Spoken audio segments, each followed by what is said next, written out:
I've got blue souls, cause I'm way gone, trying to find my way back home. Count my bones as in desert crumbs flow. I'm gonna turn all of my stones. Rock bottom make a man and some pressure make a gemstone. Trying to put $1 to my name like Creflo. Naja boy, late to the game, it's in the blood flow. And I'm from the south, it's thick skin and tough bone. Big attitude through big lips with gusto. Trust no kings, that's why they tried to crush souls. But it's IGBO, when the dust blow, this old head be standing there. No silver, just gold. Crack no books on the hustle, I was born to grind. Yo, scared of your potential, I'm adorned with mine. 30 times around the sun, man, of course I shine. My legacy will not dwarf with time. And in my daughter's eyes, it's basic, I must not say quit. Every day sees a present like a Rob St. Nick. Walk a fine line between tenacious and patient. I can't slip, I'm fighting clocks and they can't win. I've got bruised souls, cause I'm way gone, trying to find my way back home. Count my bones as in desert crumbs flow. I'm gonna turn all of my stones.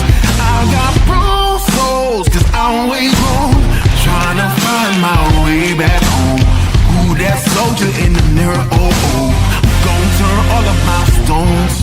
Impeccably I flow, hardest raps you know, breaking status quo, reaping what I sow, artistry like Django, get it from my mama, hip so thick that I need tempo, personality spicy, body banging like a bongo, cause black women been it since Timbuktu since Pharaoh, sponge rollers and hot combs, lips, cheeks and brow bones, if you ain't for the culture then please stay out of my zone, these little dummy rappers could never grace my headphones, see I'm from a place in space where ain't no storytelling, you just had to have been there, if you want the battle ain't no problem, say where. I got so much experience, I can't even play fair. But I'ma keep evolving and growing and hurting feelings and showing. You need endurance to go in. I got mileage on this pen. I've been busy cause I've been out here schooling all these kids. Took 3 decades to have this glow up that I did. I've got bruised souls, cause I'm way gone, trying to find my way back home.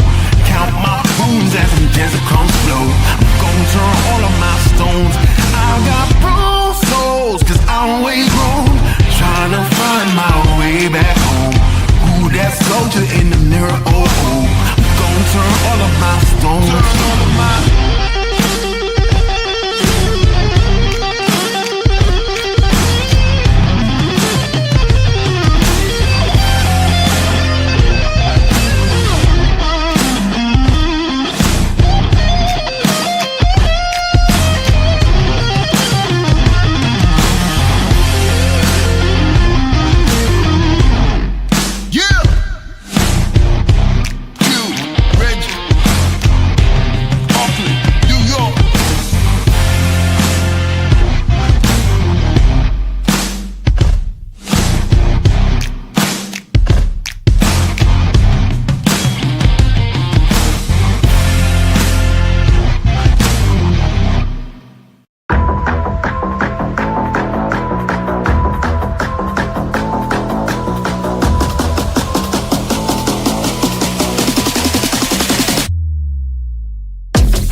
guys were checking shoes last night to see if he was barefoot. Is that still the case? Is he barefoot? Because I know on Facebook somebody posted a picture of these could be his shoes, or is that so he is presumed to be barefoot at this point? What I can say is that his mom says all of his shoes are accounted for at the house. I'm not going to say that he's barefoot. All right. Allegedly! Hello everyone and welcome back to my channel. This is Lady Freedom here coming at you with another raw narrative.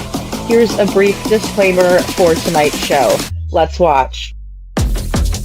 That's ignorant!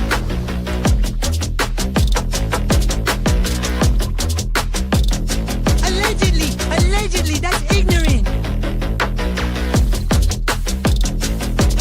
Ignorant.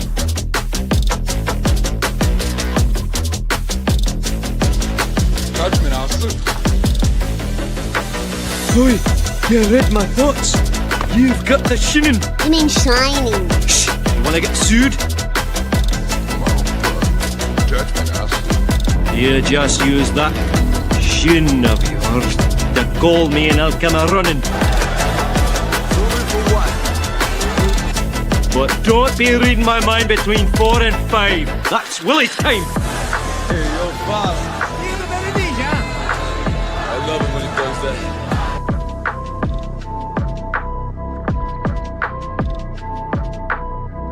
Let's watch.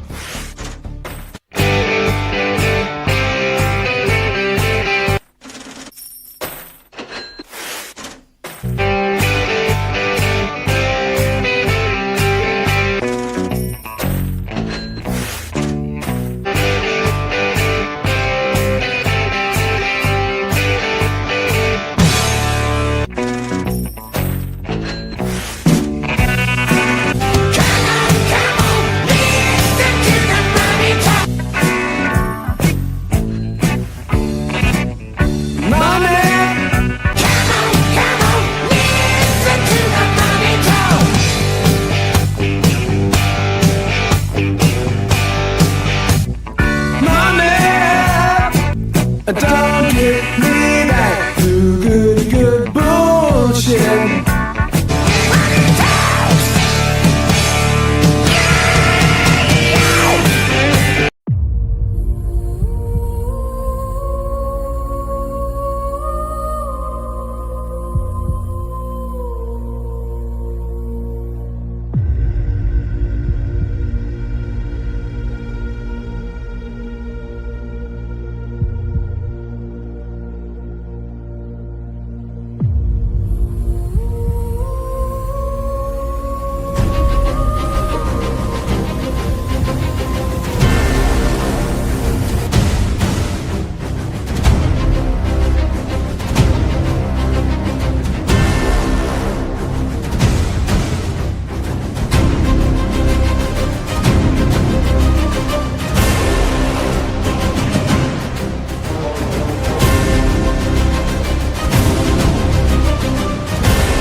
Everyone and welcome back to my channel. This is Lady Freedom here coming at you with another raw narrative, and it's so good to be with all of you guys tonight. I'm so sorry that I've only been doing a late show, but I have a good one planned for you because I've been working on a video. It's about to post to TikTok and YouTube as we speak. It's dropping, but it's just not wanting to load up as fast as I like it to. So kind of like when you watch the spaghetti water start to, try to boil. Good to see you, Chuchi. Thanks for being here. I hope you guys had a great day today. I know I did. I just worked on my video and got a little bit of extra sleep, so that was good. that was a good thing. Good to see you, Chuchi. Thank you. Always use allegedly, in my opinion, please, guys. Or IMO is the easiest, but not really for every statement. But if you're gonna speak something as a fact, just to make sure everybody knows. Like my name is Lady Freedom's Raw Narrative, so it's my narrative. It's my story that I'm telling, to everybody. It's from my point of view. But that's just because it's my platform. But I love hearing your guys' opinions and thoughts on things in night court because public opinions matter. I think it's important, even if I don't necessarily find the source to be 100% reliable, which we'll get into a little bit later in the show. But I do appreciate everybody being here, and it is an adult show, so just make sure that you guys are, old enough. And then also, you might not want to have little ones in the background since we talk about a lot of really heavy subjects here, and then also the subject matter can be very mature. Uh, when we talk about certain subjects. Tonight we're going to talk about a bunch of different subjects in terms of what could have happened to Devlin, right? And what kind of life he was living. Because we're going to hear a little bit from Lori. And if I could start a drinking game for the amount of times that Lori called Devin, I might even call him Devin tonight because she called him it so many times during the interview that I was listening to it and editing.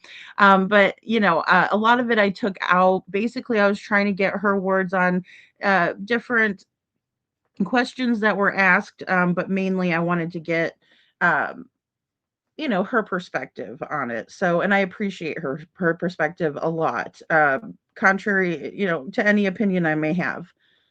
And then also, guys, yes, please stay on topic. And, I hate to read the riot act right in the beginning of the show, but it's important to stay on topic, especially because we have friends, family members that may stop in the chat. And if we're talking about something that's really, really tough and they see us making jokes in the chat, it could be really rough on them.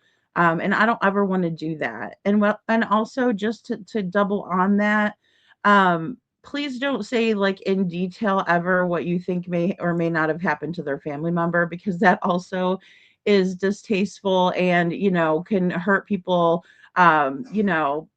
Hurting people's feelings with the truth is one thing, but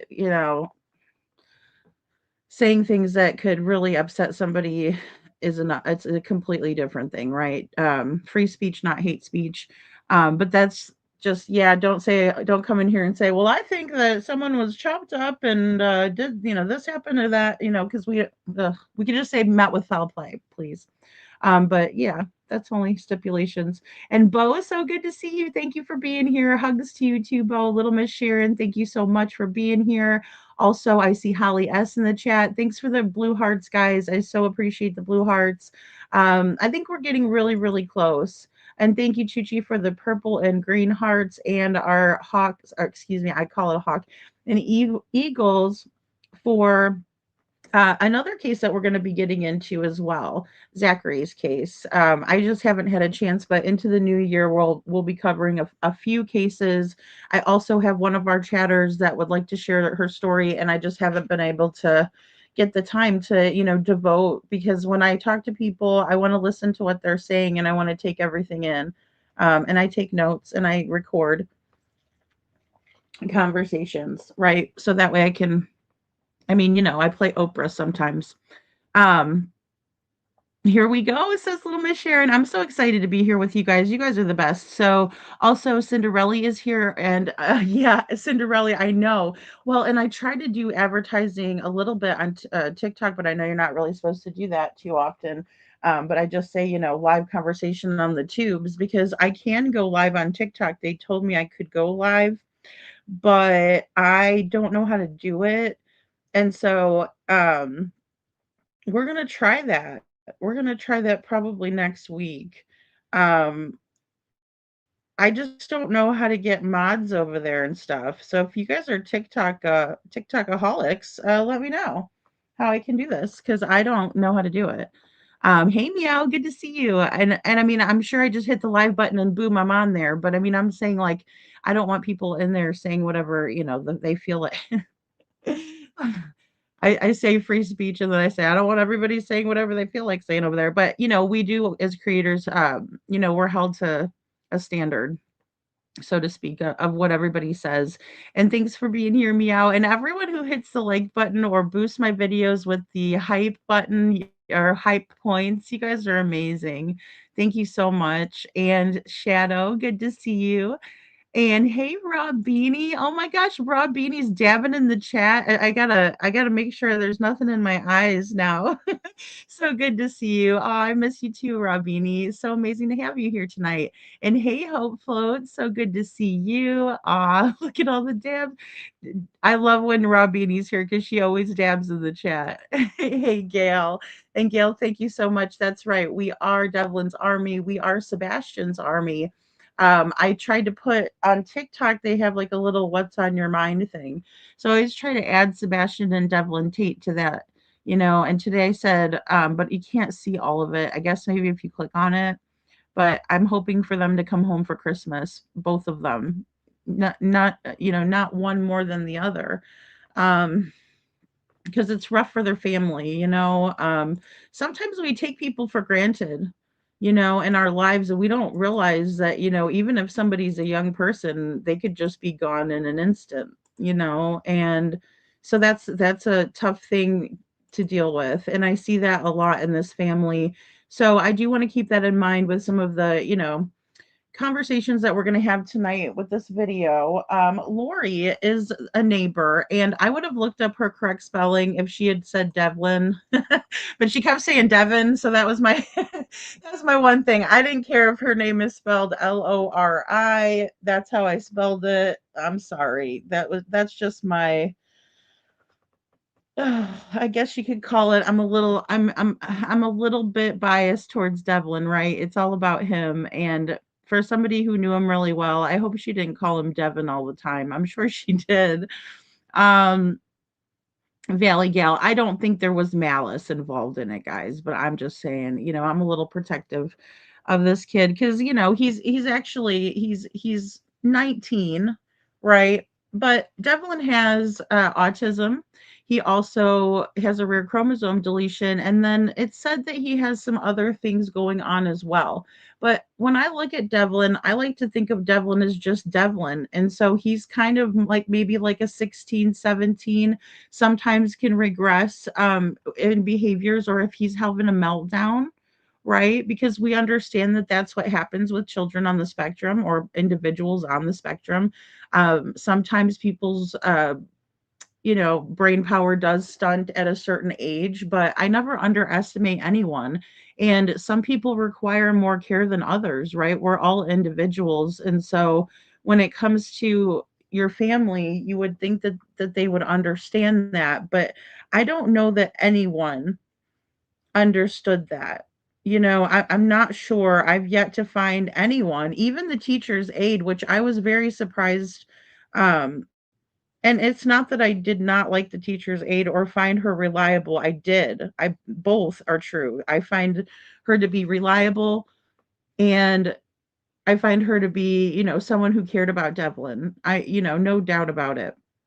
And maybe I'm wrong about that, but that's my opinion on that. But then there was certain instances where I was like, well, where is he going to put snacks for 2 weeks, and how does he, kind of navigate um rationing his food like that, and then also the unhealthy food, right? Because I mean every kid, I don't know, maybe because of his mentality, there was a time where he would buy a lot of candy with his money, right? I mean, but that's any of us.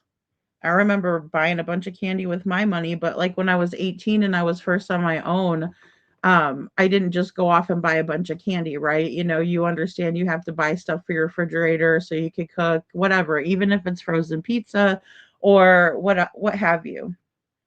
And so I think Devlin was about there. I think he understood that there was some things that he was going to have to learn in order to, start adulting, if you will, right? But that's what we all have to go through, whether we're autistic or whether, whatever's wrong with us. We all have stuff wrong with us. And then also with Devlin, the trauma. So the trauma that he went through growing up and things like that could have affected him as well. So I try to, look at all of that. But one thing that I can say across the board is that everybody said that Devlin was a very nice, sweet, respectful kid, that he had it really hard at home, but he was typically in a good mood, right? Sometimes he could get a little bit moody, but that's everybody. And, if I slept on the floor, I would be moody too, right? But even when Devlin had a bedroom, there was still major issues within the household. Um, and we're going to refer back to some of those text messages that I've shared, but we're going to break them down within the interview with Lori. Lori is a neighbor. Lori lives, oh, I would say maybe, and please don't come for me, guys. I'm not up in the area and I'm terrible. I'm not like Devlin. He's good with directions. I'm not, right? So, but maybe a quarter mile away from Devlin, not far. I mean, everything's in walking distance in Lake Odessa, right? So it's a lake town. It's got lakes there. People fish, they hunt, they ice fish, right? They do all kinds of stuff. And it's a small little kind of farming community, lots of farm land and things like that. So understandably so, right? That many places would be in walking distance. And then also, if Devlin got locked out of the house, he may go somewhere very close in order to get some warmth, because you don't have long with hypothermia, right? If somebody locks you out in below freezing temperatures, now I'm not saying that I know that this happened, right? I'm not saying that I know what temperature it was the night that Devlin got locked out, or how many nights he got locked out, or anything to that effect. But for tonight's intents and purposes of discussion, if you lock somebody out in, 0-degree weather, and that's not considering any other factors, wind chill, all of that, feels like they might succumb to hypothermia, right? It's very easy to do. And then if you're asleep, you might not even realize it. That's why, as our beautiful friend Detroit was explaining to us in the chat the other night, when people go out and hunt and everything like that, they're not trying to drink alcohol, because they have to remember what they have to realize and know what their body temperature is. And when you're drinking, you get warm, right? Easily you warm up a little bit. So that's just kind of part of it. And so, that all factors in, right? Because you when you start to feel the effects of hypothermia, you start getting tired, right?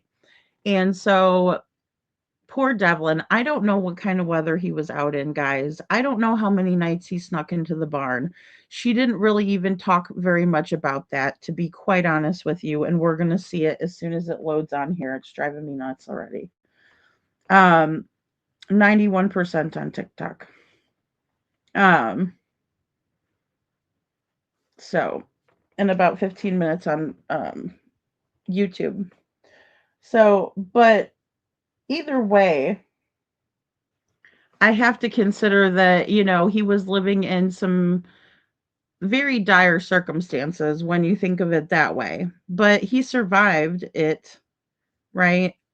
We think. So, Devlin Tate, he leaves in the morning it's a Monday morning, April 21st, 2025. And he goes out his door. His family sees him leave. He was living at the time with Sabrina in the Star Wars shirt, and Tam is wearing the striped shirt and the coat. He has a mother, Jessica, in the blue, who lives in Arizona.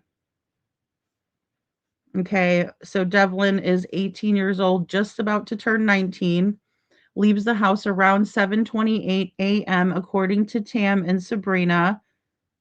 That's all I can really go on because that's who said that they saw him leave, right?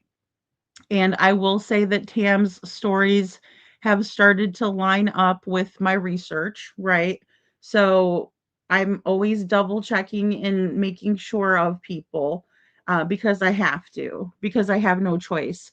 Um, it's amazing some of the things, and we'll get more into this later, that people will tell YouTubers or that people will tell, anybody, even in a gossip situation over the phone together, right? Then they will go and tell law enforcement. And sometimes people don't even know what they're looking at, right? They don't know that the evidence is evidence. And so there's that as well. Just a disclaimer, right? Because we all look for these things in true crime cases, but a lot of people aren't like us, guys. They don't know. They don't know what to look for, right? They probably think we're a bunch of weirdos, and I don't blame them. He was losing weight too, Holly. That's a great point. Sorry, guys. I had to take a drink of my pop. Uh, no news. Okay, so Gail, I do. Okay, so yes, Gail, I do have news on the deleted Facebook posts. I have more to add to the deleted Facebook posts. You guys are going to flip when you see this because it's not only the two deleted posts off his Facebook. It's like, look, there's more. I'm the sham wow person tonight. Or what's that guy's name? I don't know which one he does. Either way, sham wow. Um, yeah, so I'll be doing an update on that, Gail, because that's going to be dropping in my video. Um, it's unbelievable, what has been kind of going on in this case. Someone has access to Devlin's account, guys, okay, and his messenger. And his messenger. Hey Tina, thank you for being here. Hey. Yeah, and I got the stuff that you sent over too. And this is a thing why we really need to work together on this stuff, even if we don't like, okay, so even if we don't agree on everything, and we're not going to ever. Like if we do, then there's kind of, maybe something going where maybe we're not, comfortable enough with each other to disagree. If somebody's always agreeing with you or they're just trying to please you, because I mean, if somebody's always agreeing, it's good to have different ideas. Hey Leslie, thank you for being here. I love Leslie keeping it real. I love her name so much, and your avatar, Leslie. But yeah, and it's not Devlin deleting stuff. I do not believe that in the slightest. I do not believe that in the slightest. And that is where my focus has been, Tina, because I've just been like, well, I started last night with this video because Piper's team has realized on this live stream where they're talking to Lori, the neighbor, that these tech or these excuse me, I don't want to call them texts. They're not texts. They're posts from Facebook that have been deleted. But then in Messenger, you know how you can send texts in Messenger, those are being rejected by someone, right? All of a sudden. Now, the earliest that we know of is in September, this lady Lori, she was also looking back at her Facebook messages to Devlin because she didn't have his phone number, but she was friends with him on Facebook, and that's how they would correspond, as far as I know, or as much as is told in this interview. And she's looking at her phone and she says, "Oh my gosh, I'm getting this weird message." Well, Tina had already shared that with us as well. And so then whenever I went back and said, "Hey, Tina, could you grab me those? And can I, put them up and show everybody this? And she's like, "Yeah." So, and all of this, like I said, guys, please don't flood the tip line on Devlin. We're getting this all of this information is getting to the appropriate people. We're definitely reporting it. See something, say something, do something. I know it's not always, it's a weird phone call for me because sometimes law enforcement's like, "Oh gosh, this YouTuber, what are you, a creator?" I don't know what to say that won't scare them, but and I have to say that the detective has been super kind with me. She has never, been rude or didn't want to answer a question. There were questions that she can't answer because it's an open and ongoing investigation. So Cinderella says, Lady Freedom, it's him. I can feel it. Oh my gosh, Cinderella, don't give me the goosebumps. See? And this is the thing, we don't know. And that's why I'm like, we don't know. So I've been like very hyper. As soon as I found out, I didn't have like a lot of sleep and everything. And then once I realized that everybody knew about it, like for sure, they're looking into it, then I was able to relax a little bit, right? Too, because I also have been, working with people, behind the scenes too, to get all of the information over and all that stuff. So that this is what's really important, is what we do behind the scenes. Now, the entertaining part is watching the interviews and, my reaction to things. I try to make you guys laugh because, I act like an ass clown sometimes, but it's only because we're dealing with such heavy subject matter. And if I don't, give a little bit of a laugh towards it, it'd just either make you so mad or make you cry your eyes out all the time, right? Not to sound dramatic, but I mean, what Devlin went through, how he lived, and I see the good, I see the bad, I see the ugly, I see the fugly. I see all of it, and then it's just trying to put it into perspective, in a way that I think that he might not be upset with me for. Robbie, and he says, can't you track someone through Facebook unless they turn off certain settings? Well, and that's the thing. What was turned off on the messages was the settings. I think, Robbini. I got to show you guys because you guys are smarter than me at that. I freaking hell if I know. When it comes to that, I'm not. I got a Facebook and then I got rid of the Facebook, and I um did one just for real estate contacts, so I had like all the realtors and people I knew, and um also like mortgage excuse me loan lenders and loan officers, things like that on my page, and then some of my friends and family. But um yeah, and then I do have a Lady Freedom page now. So, and I spend a lot of time like on that in Messenger. If when I can, I'll forget about it, and then, because it's on my other phone, and then I'll go look at the other, and oh, somebody texted me back. I'm sorry. And then I also didn't realize that I had some friend requests, so I apologize for that as well. Um, but I don't know how it works, Robini, and I'm thinking, oh gosh, I don't know. I'm just thinking that maybe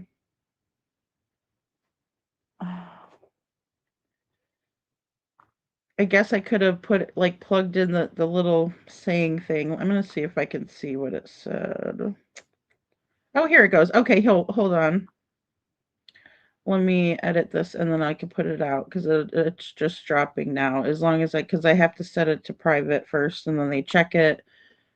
There we go. But it's good to go. Okay, so I can pull it up. Great. Gravy. That works great. Okay, so I don't know how to do it, but a PI friend was telling me that oh, really? Okay. Interesting. So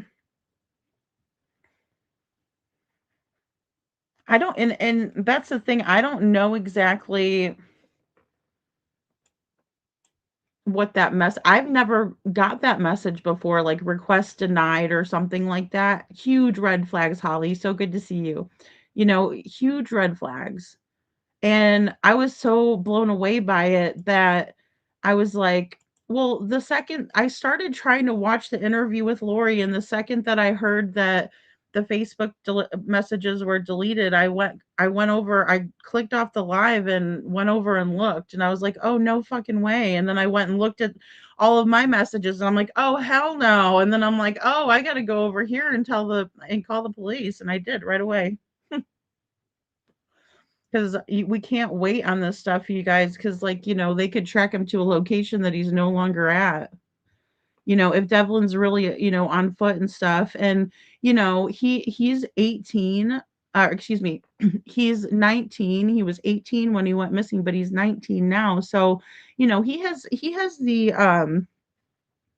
the full ability, in my opinion, and the um, right, to be wherever he wants to be right now. I just want him to be safe, and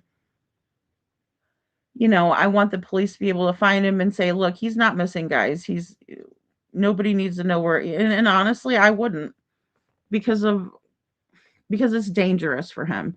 If he didn't really want to be found, that means that he's telling us something that he knows. He lived there, we didn't. You know what I'm saying? He dealt with everybody, we didn't. And so I just want to respect him.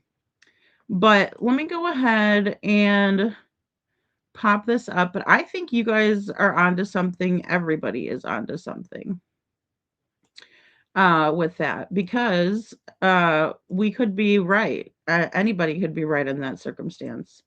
Let me get this up here. Sorry, there's already an ad. Sometimes my videos don't show a lot of ads. Sometimes they do. So I apologize if you guys get stuck on the ad and it's annoying. And then my cheap ass doesn't do premium. Okay, so I'm gonna play this beginning part for you guys. I found this really cool song that I think that fits really well with the story, and so I hope you enjoy the intro here. And I will shut my pie hole for a second.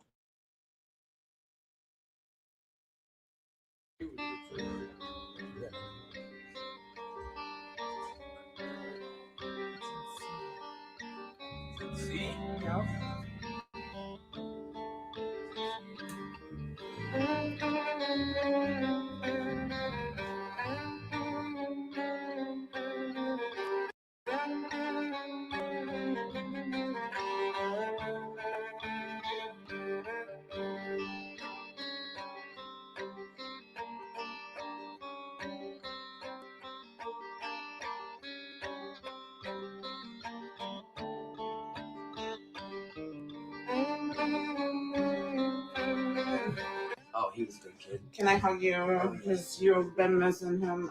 I just feel bad for everybody. Like, it's so just weird. All right, guys. Just weird. It's just weird, says Lori. And we're gonna just rewind it back a little bit, and I'm not gonna play the intro or anything. I just want to read the intro. And is so Devlin allegedly confided in Bob Warner about what he was going through at home, according to what Lori has to say to us. I don't think I have one more. I didn't do. Okay. So Devlin Hatfield Tate's neighbor friend Lori breaks her silence is tonight's live, right? So I apologize for doubling up. Devlin Lee Hatfield Tate allegedly slept in her barn when he was kicked or locked out of his home with Tammy and Sabrina, right?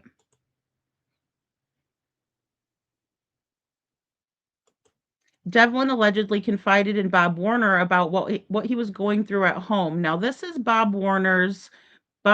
excuse me, Bob's Barn Jamboree or jams, right? And you can see they have all different types of, guitars and a piano and microphones set up, and the guys sit back here and they play. And then we're going to see that there's this big space, right? It's a big barn that people come and they can eat, they can conversate with each other, they can listen to music, they can get up and sing, they can play the guitar, whatever they like to do, right? But Bob doesn't have a bar here. I know it kind of looks like there is one in the background, but it says, no drinking, no cussing, no spitting, Bob's an older man who's in his 80s. His wife just got out of the hospital. So, even though we're going to be talking about Bob tonight, please do not show any hate to Bob or his family or anybody associated with this broadcast. Be kind. And, I think there's a lot of regret and hurt in the community. And people miss Devlin. I really do believe that they miss him. I do. I do.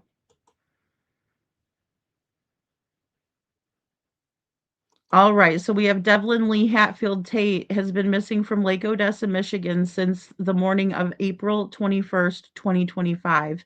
He has not been seen or heard from since.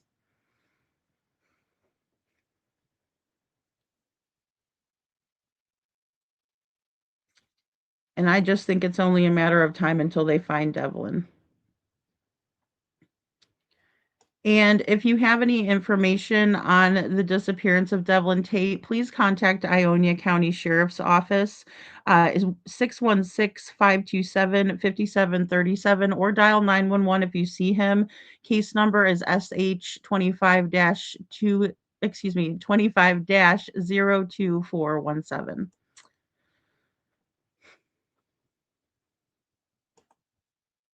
All right. So we're going to get right into Piper's. And this is Piper. Her name is Jessica Neiman. Jessica Nevis Coleman, but she goes by Piper on Facebook. She's also Piper on the case. And she went to help out when looking for Rebecca Park. Hey, Witchy Mama. Thank you for being here. So here we go, guys. And I'll be quiet again and put it on the full speed ahead. Oh, he was a good kid. Can I hug you? Because you've been missing him. I just feel bad for everybody. Like, it's so just weird. Something, it's just suspicious out there. Yeah, I agree. So that's why I think he would go and visit Joni, because he felt safe with her. That was a safe space for her. So all right, guys, just so you know, Joni Sowers is Devlin Tate's parapro or teacher's aide who was a teacher's aide to him when he was in middle school in Hastings, Michigan, right? Joni just so happened to move to the trailer park right down the street from Devlin, and the one that he passed and cut through when he'd go to town, right? Because Devlin would always walk. He does not drive. He goes on foot everywhere for the most part, unless maybe he could get a lift from somebody who was kind enough to give him a lift. But mostly he walked. And he would go to the laundromat in order to charge his phone because his family would cut him off from the electric, right? Because they had a beef, back and forth. I'm not going to do the chores. And then they'd say, well, if you don't do the chores, you can't use our electric. And then, Devlin would say, well, fine, then I'm going to go to town and charge it, wherever. And so that's, that was the way it was, the agreement, then when he went missing. And so just kind of a little bit of background on that. The parapro was also mentioned in the missing report, right? So when Sabrina, the one in the Star Wars t-shirt, called this in, she led the police right to Joni Sowers, right? And then subsequently Devlin's phone pinged in the area of Keisha Court in the trailer park at around 11:47 p.m. on the night of his disappearance, right? Call to dispatch through the scanner comes in 10:32 p.m. The police are at the trailer park searching around the area. They leave, and then subsequently the phone was pinged at 11:47 p.m. Just to put that into perspective for everyone. All right, so here we go. That's who they're referring to as Joni. And it was also said that Devlin would go and hang out with her about 2 to 3 times a week for about 5 to 10 minutes each time.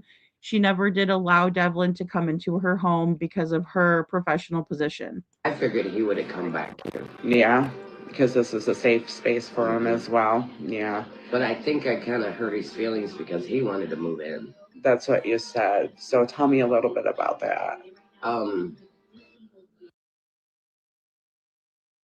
All right, guys, and I didn't think I would be stopping in, so I'm sorry if I'm being annoying, but I need to pop in again. So I'm going to just rewind that really quick because this part is very interesting, and I think it speaks to the time frame where Devlin was at this time. I'm going to play the interview through. I have added some text messages that correspond to what this woman is saying. And this is where I can corroborate her story based on the timeline that I've developed with Jessica, Devlin's mother, through these text messages. That's why it's so very, very important for all of us to work together. And this is why I'm going to show you guys. This is amazing. You guys will have you guys are going to be blown away by the connections that I can make from this woman interviewing this one person. Right? So here we go. I will rewind it back and safe space for him as well. Yeah. But I think I kind of hurt his feelings because he wanted to move in. That's what you just said. So tell me a little bit about that. The last time I seen him was that Sunday. He was at Bob's. Okay. Bob's Barn, and what they did is they let him sing.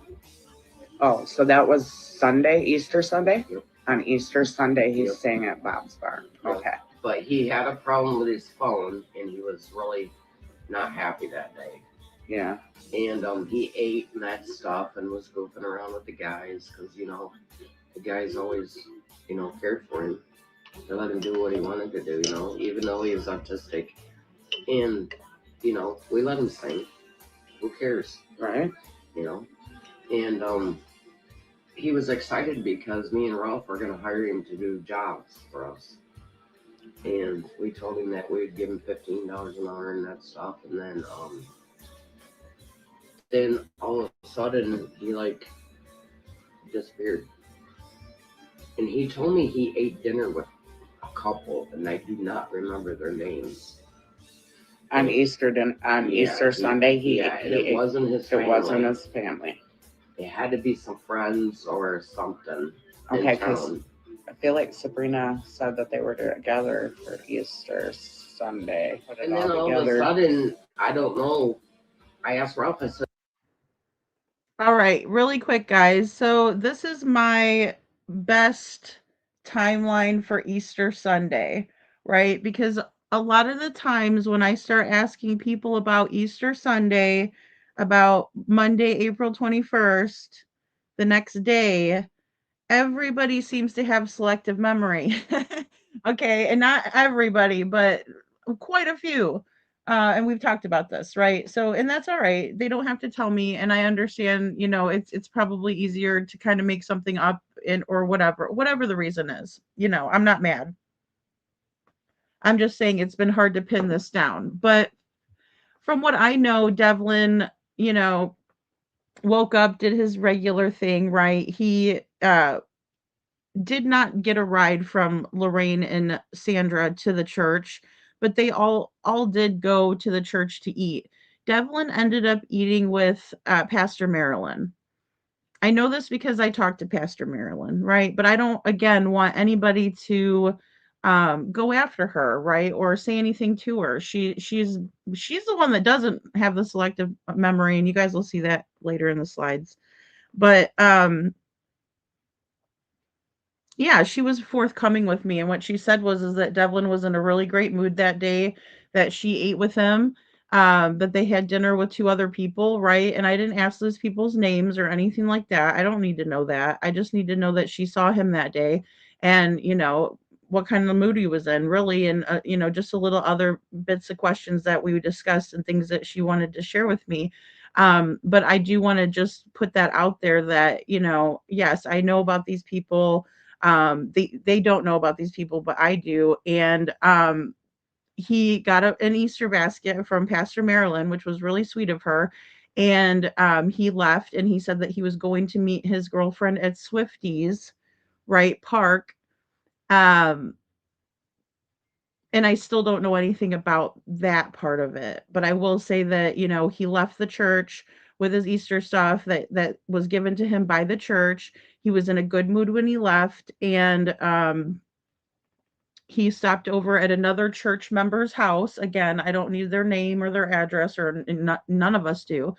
But he stopped over there, said hello, and then he was supposedly heading over to the park to meet his girlfriend. Now we're going to hear about him being at Bob's Barn. So that's fantastic. Now we can put Devlin at Bob's Barn. So he did whatever he did right after eating with Pastor Marilyn and everything, and then he heads over to Bob's Barn. So I just wanted to tell you guys all of what I knew about that day. "Where'd Devin go?" He says, "He must have left." And that was about what time? 6:30. 6:30 p.m. Well, on Easter. 6:30 because he had curfew at 7. Okay. He was on probation. Okay. For domestic violence. Yeah. His grandma, the DV. mother, grandma, whatever you want to call it. So, but then, Monday, I didn't think anything of it. But there's been times, that Tammy, because there for a while, like my neighbor, he says, hey, Devin is pacing the road. And I'm like, I don't know why, but I caught him sleeping in my barn. Yeah, could you tell me about that? I remember you saying that, and It was like 3 or 4 days after my husband died. So he died October 1st of last year. And it was like 2 or 3 days later, he come knocking on my door, and he said, I'm sorry about Jack, because he knew Jack too. And I'm so sorry. And he just kind of talk. And then all of a sudden, he kind of mentioned about moving in. And I told him, I said, Devin, I'm not at that place. I'm sorry, you can't. I said, you have to go where you're supposed to go because you're on probation there. And then he just kept around here for a few days because Ron next door called me and told me, hey, the kid's around. But then when I went and did chores like 3 or 4 days later, he was sleeping in my barn. And I got him up and I told him, I said, hey, dude, you can't be sleeping in my barn like this. And he just got up and left. But I'm trying to find. She texts me a lot, and I called Tammy and told her that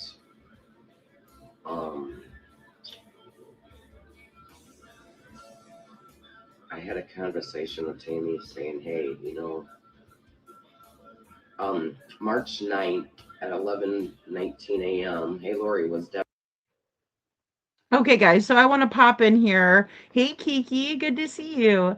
So, it was really nice, Robini, for Pastor Marilyn to do that for Devlin. She's a sweetheart. She really is a very good person. Great reviews online, everything. Um, so I want to back this all up really quick, um,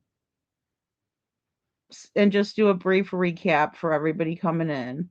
And here, let me mute it first. Sorry about that. All right. So, we're doing it. We're watching an interview, doing a review on Lori, the neighbor, who said that Devlin was sleeping in her barn, or she'd find him sleeping in her barn a couple of times.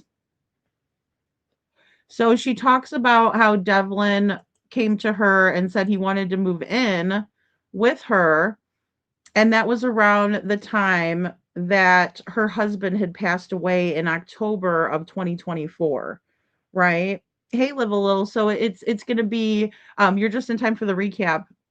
So it's gonna be Lori, the neighbor who has the barn that Devlin used to get caught kind of sleeping in that he really wasn't supposed to, according to her, um, up on Bonanza Road.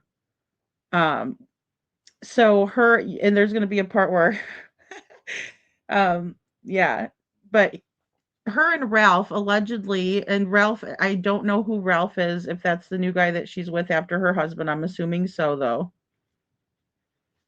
She said that her and Ralph allegedly told Devlin they would hire him to do jobs and that they would pay him 15 bucks an hour to do so for them. And that Devlin was excited to hear that. And that was shortly or the day before he went missing. And so here we go. I'm just going to read this next one that I put up here. So that's one thing that she's alleging also. Let me go. She's also saying that Devlin had a curfew um, as well at 7 o'clock, and that he left Bob's barn around 6:30, 6 or 6:30. Um, okay, now I want to get to these text messages. So I'm just going to go here. So she says that her and Bob, or excuse me, she says that her and her husband knew Devlin, but then he had passed away. Her husband passed away in October, on October 1st around. Um, he had passed away. And so Devlin had come up to her a couple of days later and was asking if he could move in with her. And I'll replay it after this, but around that time, this is what Devlin was going through. His mother sent me these text messages. Her firstborn son, right, Devlin Lee Hatfield Tate. He says October. I'm sorry. She is in the green and he's in the white text messages or gray. Tuesday, October 1st, 2024. This is around the time that Lori's husband had passed away. May he rest in peace. Did I upset you? Because now you ain't answering me. And then Jessica texts him back, is everything all right, Devlin? I haven't heard back from you. And now Devlin is going to tell us about Brittany not letting him stay at her house because he had arrangements to stay with her. But then she found out that he had been in trouble and she said that he can't stay there since he's got some court cases coming up. And this is from Devlin. He says, while seeing how fucking Brittany brought me back to Tamara's the SOB's house and said that I have to live here with that fucking fat ass cunt. Okay, I know, guys. It's night court. And I can't stay with Brittany because of my misdemeanor. I'm stuck with Tammy, the good for nothing horror. I guess I'm stuck. Right. And thank God for Devlin's autocorrect there because that helps us out a lot. With Tammy, the good for nothing horror, I guess I'm stuck with fucking Tammy, the horror. He says, and then he says it again, right? So I'm not going to repeat it again, but he's upset. He's probably doing voice to text. He probably double sent the message. You know how it is when you're so pissed. And I see that here. But again, he says, I can't stay with Brittany because of my misdemeanor. I'm going to be stuck with Tammy, the good for nothing horror. Okay. So we'll leave it at that. Oh, sorry. I don't know why this is coming up. No, I don't want any of that. Okay. So WTF, I thought you were going to stay with Brittany. Well, he just told you he can't stay with her because because he's in trouble, right? And again, guys, this is October 1st, 2024. Apparently, I can't because of my misdemeanor charge. Why the F, or why not? What the F? Okay. So that's what his mom said back to him. His mom, who lives in Arizona. And he says back to her, I will call you tomorrow at 10:45 my time, which will be 7:45 your time, and fill you in. Okay. So he's upset. I feel really bad for Devlin because he was just trying to get away from the situation. She says, "Okay, babe, have a good night, get some sleep, charge your phone." Wednesday, October 2nd at 12:55 p.m. And this is Jessica's time, right? So just always remember that's going to be, again, like Devlin said, hours, 3 hours before him. So then she says, Tammy felt like she was about to pass out, and I wish she would have, but nope, she decided to get something to eat instead of passing out, which I would have been happy if she did pass out. Okay, so he's upset. I'm right here with you right about now, she says to him. Right. Probably shouldn't have said that, but I'm not going to judge her on what she's really saying. I'm really interested in more of what Devlin's saying. Can't call but text AJ's hospital due, right? He's upset. He's thrown up. He says, I don't want to text. I want to call you. Please go somewhere where I can call you and talk to me. Seeing how I'm in Lake Odessa at the park right now because Tammy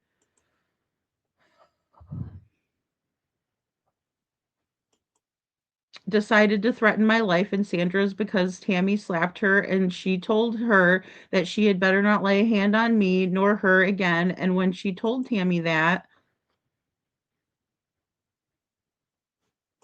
Tammy slapped her across the face and told both of us that she called the cops and say that we hit her, where me and Sandra end up in jail. So please go somewhere so I can call you and talk to you about it, please. With two sad faces. With two sad faces, guys. Right? And Jessica's calling him in a few, she says. Right? He says, okay, I'm going to call you. Can't answer right now. Text me. Right? And then he says, she told me Tammy said I better go back there or she's locking her doors at 11 and not letting me in. So Sandra decided that I should go back there. And I told her that I don't feel safe there at Tammy's and everything with what she told me. And I also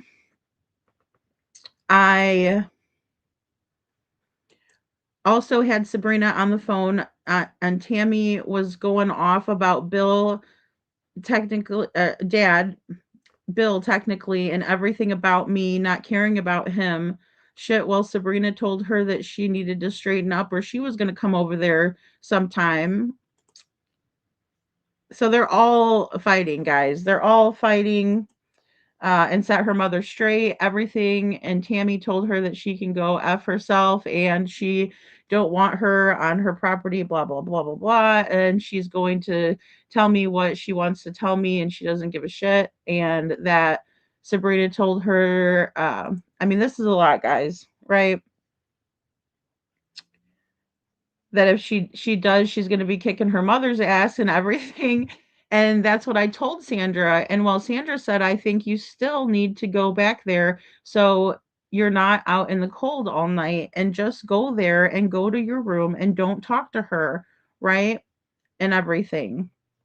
So right here, we see everybody in a fight, obviously, right? Nobody's happy. Everybody's into it. Sabrina's not living there at the time. Devlin has his own room, right? He's got a place that he can go, shut the door, lock it if you have to. I would. I mean, come on, like if this is going down and people are slapping the shit out of each other, Indigo, thank you. It's like a boxing ring, and people are threatening to smack the shit out of each other. Yeah, go, but then again, we talked about this with the parapro. Now, the parapro doesn't have anything that she can really do about it because she's not family, but I mean, like, this is what Devlin was going through. This is October of 2024, guys. So this stuff was bubbling over the surface even back then, and people were getting, slapped the shit out of each other. I mean, geez Louise. So really toxic environment. So I don't know what to do right now, Mama. I wanted not to be in the cold, but oh Jesus, this is so hard, guys. So he says, I don't know what to do right now, Mama. I wanted to be not be in the cold, but she's going to be, a bee, and that she's going to kiss my white-tailed ass and, sucking whatever, right? Because I won't put up with that. And I have a feeling that if I go back there and I get there before 11, um, and shit, that she's going to lock the door anyway before I get there. So what the fuck should I do? Right? Kind of a thing. So, what are you doing to stay safe tonight, babe? Right? So that's Jessica's response. 6 months before his disappearance. And it's really, really heavy, and it's not getting easier for Devlin at all. Thanks for pointing that out, Live a Little. I mean, it's just really hard for him. And then he's not really getting much help. People are like, well, just go back there. And he's like, but I don't want to. But I just want to feel safe. I don't want to be in the cold, but I don't want to go there. And you know how it is sometimes, guys. Sometimes we don't trust ourselves if we go there, right? Because he's really pissed right now, and he's a grown boy, and he's a big boy, and he can do damage when he's angry, right? So he's really trying very, very hard to, like, not put himself in a position where he's going to be in that toxic situation and possibly get himself in big trouble, right? Go to jail is what they're saying. They're using jail. Hanging that over his head is not a good thing, And then Jessica, I know she can't really do much from Arizona, but you can call like adult social services. So hindsight's always 2020. If you're dealing with something like that, try to get some resources to these people, is all I could really say. But I know that there's not a perfect answer, but it's just very tough when it's a toxic home environment. Right. So she's asking him if he's all right, basically. And Devlin says, I'm out on 2nd Street now, heading up to the road by Sunoco where uh, uh, here on Lako, because there's a road called Lako, to turn on that and go into Tammy's the back way because that's quick and easy. It ain't far from me. Is where I'm headed right now. So you want me to text you when I get there and almost on the property, right? And then he corrects himself like Odessa. So Jessica told me, and I do believe this, that's why I'm kind of putting it into this narrative, that he wasn't allowed to really talk to her in the house. So like if she had called him and he was in the living room, say laying down on his bed on the floor, pillow and blanket on the floor, he wasn't allowed to talk to her like in the house. So he would have to leave the house and go outside at least and talk to her. So that was why he was, saying things like that, just so everybody knows, like, do you want me to text you when I'm almost there, because he's not going to be able to talk to her while. And I don't know if there was a rule about texting her either. Again, guys, I will say that I'm not sure that, you know, well, I'll just say that I think that there was some things that Jessica could have done to be a better influence on her son. Right. So we'll just leave it at that because it's not to bash her. It's to find her son. So you need to calm your ass down, she tells him, and get some rest. Take your meds, babe. Right. And there was other text messages about AJ that I took out of this one. He says, I'm not at Tammy's yet, right? Now I do. Here's the thing. He needs to calm himself down, right? Sure, I understand remaining calm in a situation is a good thing, or it's good to say take deep breaths, or, even though I used to roll my eyes at people when I'd have panic attacks and they tell me to take a deep breath. And it sounds like Devlin's in a panic state at the moment, as anybody would be. You turn into hypervigilant mode when you're being abused like he was. So, with that being said, it's hard to calm his ass down, like I don't know, like I said, um but also get some rest and take your meds. So that's another thing too that I wanted to discuss a little bit more about the med situation, because there was some pretty heavy duty things that Devlin had to have been taking, based on the timeline, based on what we've been told and stuff like that in the chat from the family. And so I don't know if, that was it's just odd because Devlin was supposed to have had just a cupboard. Right, he was supposed to have had just this cupboard that he had all of his stuff in, plus his bedding and his medications and his everything, and that's all he had in the living room. After he came back from being, incarcerated in jail for a little while, right? So he wasn't in there for, it's not like he went to prison or anything like that. He just was in jail, for a while, and, either way, he was going through some legal troubles because of what he was going through. No doubt in my mind, he was in survival mode. So, but then again, when he came back, he didn't have a room to stay in, and then he had a cupboard, just so everybody knows that. Right? So she's telling him, about AJ and stuff, and he's having a crisis. He goes, I'm here. What time in the morning are you going to call me? My time. So he's having a crisis. He doesn't, want to know all of this stuff, really. I don't think. I think he just really wants to know that she's going to be there for him. And that's what I see in this text message.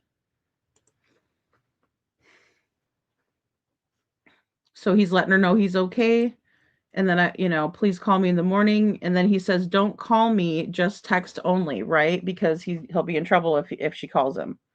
Right. And then this is Jessica. This is the last message I got from her, just saying that she doesn't want to have a seizure if she keeps on sending me screenshots. So that's all that. You guys could read that out, pause to read, please, on the video, because you guys can go back without my commentary.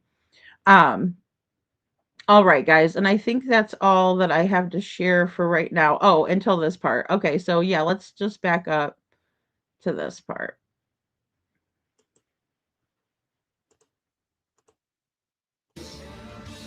On Easter Sunday, it wasn't his family. It had to be some friends or something Okay, in 'cause town. I feel like Sabrina said that they were together for Easter Sunday. Put it And then all of a together. sudden, I don't know. I asked Ralph. I said, "Where'd Devin go?" He says, "He must have left." And that was about what time? 6:30. 6:30 p.m. Well, on Easter. 6:30 because he had curfew at 7. Okay. He was on probation Okay. for domestic The violence domestic, with yeah, his grandma, the DV. mother, grandma, whatever you want to call it. So but then Monday, I didn't think anything of it. But there's been times that Tammy, because there for a while, like my neighbor, he says, "Hey, Devin is pacing the road," and I'm like, I don't know why, but I caught him sleeping in my barn. Yeah, could you tell me about that? I remember you saying that, and it was like 3 or 4 days after my husband died. So he died October 1st of last year, and it was like 2 or 3 days later, he come knocking on my door, and he said, "I'm sorry about Jack," because he knew Jack too, and "I'm so sorry," and he just kind of talk, and then all of a sudden he kind of mentioned about moving in, and I told him, I said, "Devin, I'm not at that place. I'm sorry, you can't." I said, "You have to go where you're supposed to go because you're on probation there." And then he just kept around here for a few days because Ron next door called me and told me, "Hey, the kid's around." But then when I went and did chores like 3 or 4 days later, he was sleeping in my barn. And I got him up and I told him, I said, "Hey, dude, you can't be sleeping in my barn like this." And he just got up and left. But I'm trying to find. She texts me a lot, and I called Tammy and told her that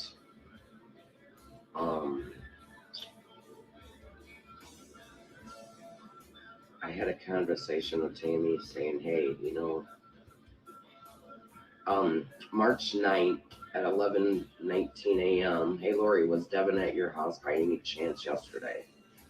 I said, "No, I saw him up to Carl's the other day. Why? What's up?" He went and got himself arrested again yesterday or last night. And that was March 9th at 11:42. Guess he had an outstanding warrant for Eaton County. For Eaton County, okay, yeah. And then April 22nd, she said, "What's up?" Then she says, "Wrong person." And on April 23rd, she said, I asked her if there was any news, and she's nothing. They have drones up and dogs. But I've known Tammy all of her life. Okay, guys, I just want to back up just a little bit here. So we're gonna go into a couple of the little things with Devlin's record here, and just for the sake of of the live, just so that way we can discuss it as we go, because it does kind of go in. So apparently Tam, and this is corroborating Tammy's story again. Like I said, been doing this quite a bit lately, which is a good thing. That's a good direction to go in. I love that. So apparently Tam texted Lori March 9th, 2025 at 11:42 a.m. to tell her that Devlin was arrested for a warrant out of Eaton County. Right. So here's all of the information, right? State versus Michigan, state of Michigan versus Tate, right? Poor Devlin. This kid can't catch a break, right? So the filing date was February 21st, 2025. All right, we got all his info here. And so he's the defendant in this case. He's 19, right? Um, and I think they might have misdone his birthday or something because he would have been still 18 back then. So either way, um, leave it to me to find the one discrepancy in the whole deal. Okay, so but and it might just like update itself as well. Um, so current charge. So what he had was a B&E, right? That's a breaking and entering to you guys. That was my best Dane Cook. So B&E illegal entry, right? And then that his arraignment date did come to 310, right? 25 because he was picked up on his warrant, right? And then they disposed the disposition date, it took a little while, but that was May 15th. Right, so he got it all figured out. That was all taken care of, right? He had a misdemeanor charge. They gave him bond, $500, right? 311, right? So he posted bond, all this. Here it is right here, black and white receipts, right? So poor Devlin. Here's his mugshot, but this is a really good current picture of him as well, guys, like a more current picture of him. And it gives all of his stats and everything. He was about a 198 back then. I don't know if that's just something that he told them or if they weighed him at the station. I'm not sure. But he was a little heavier back then. You could see it in his face, right? So but he ended up getting that taken care of then whenever he was picked up on that. And then April 22nd, 2025, Tam texts Lori, "What's up?" on accident, right? So, Lori says that she's really good friends with Tammy, but, a really good friend wouldn't do some of the things that she's doing in this interview, in my opinion. You might want to put your friend in a better light than this. I think it's more just kind of like they know each other because they've lived next to each other, or they just, her husband went to school with her, stuff like that. But either way, they are in contact, and she says that, she texted her. She's reading off the text messages. April 22nd, 2025, Tam texts Lori, "What's up?" Oh, sorry, wrong one. I thought we were moving slides. Okay. On April 23rd, 2025, Lori texted Tam to see if there was any new news, and Tam replied nothing, but she does also talk about how the dogs and the drones were up looking for Devlin, right? So again, we see this, even though people were saying, oh, they weren't looking and stuff like that, they really, in fact, were. They were, and that's the proof on that.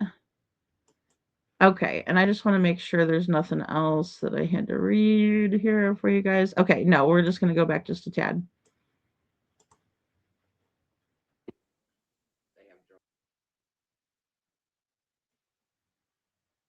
But I've known Tammy all her life. I know that whole family. Can you tell me about that family?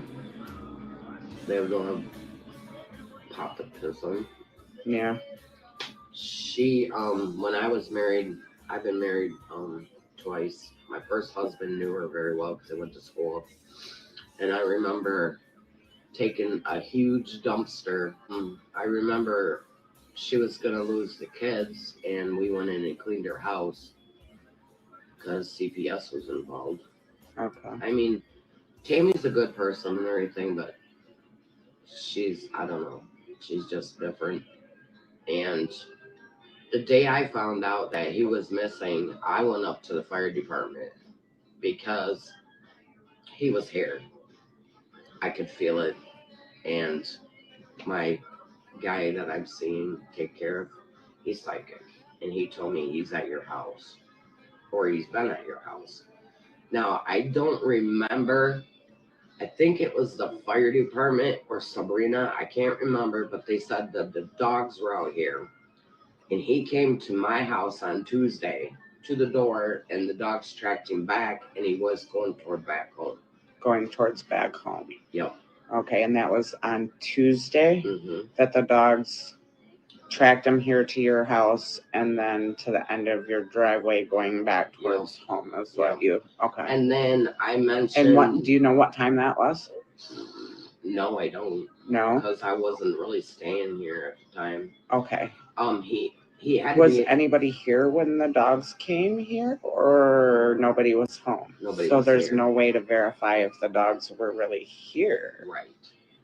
But then Wrong. Okay, so really quick, wrong, guys. And I know I keep popping in. It's probably annoying, but this is I did post this whole video so you can watch it without me popping in. Okay, so this is wrong, right? This we've been showing this for quite a while now, right? This is the SAR map. This is not my handiwork. Um, I did not just take a map and start coloring. That's what it looks like. I know it does.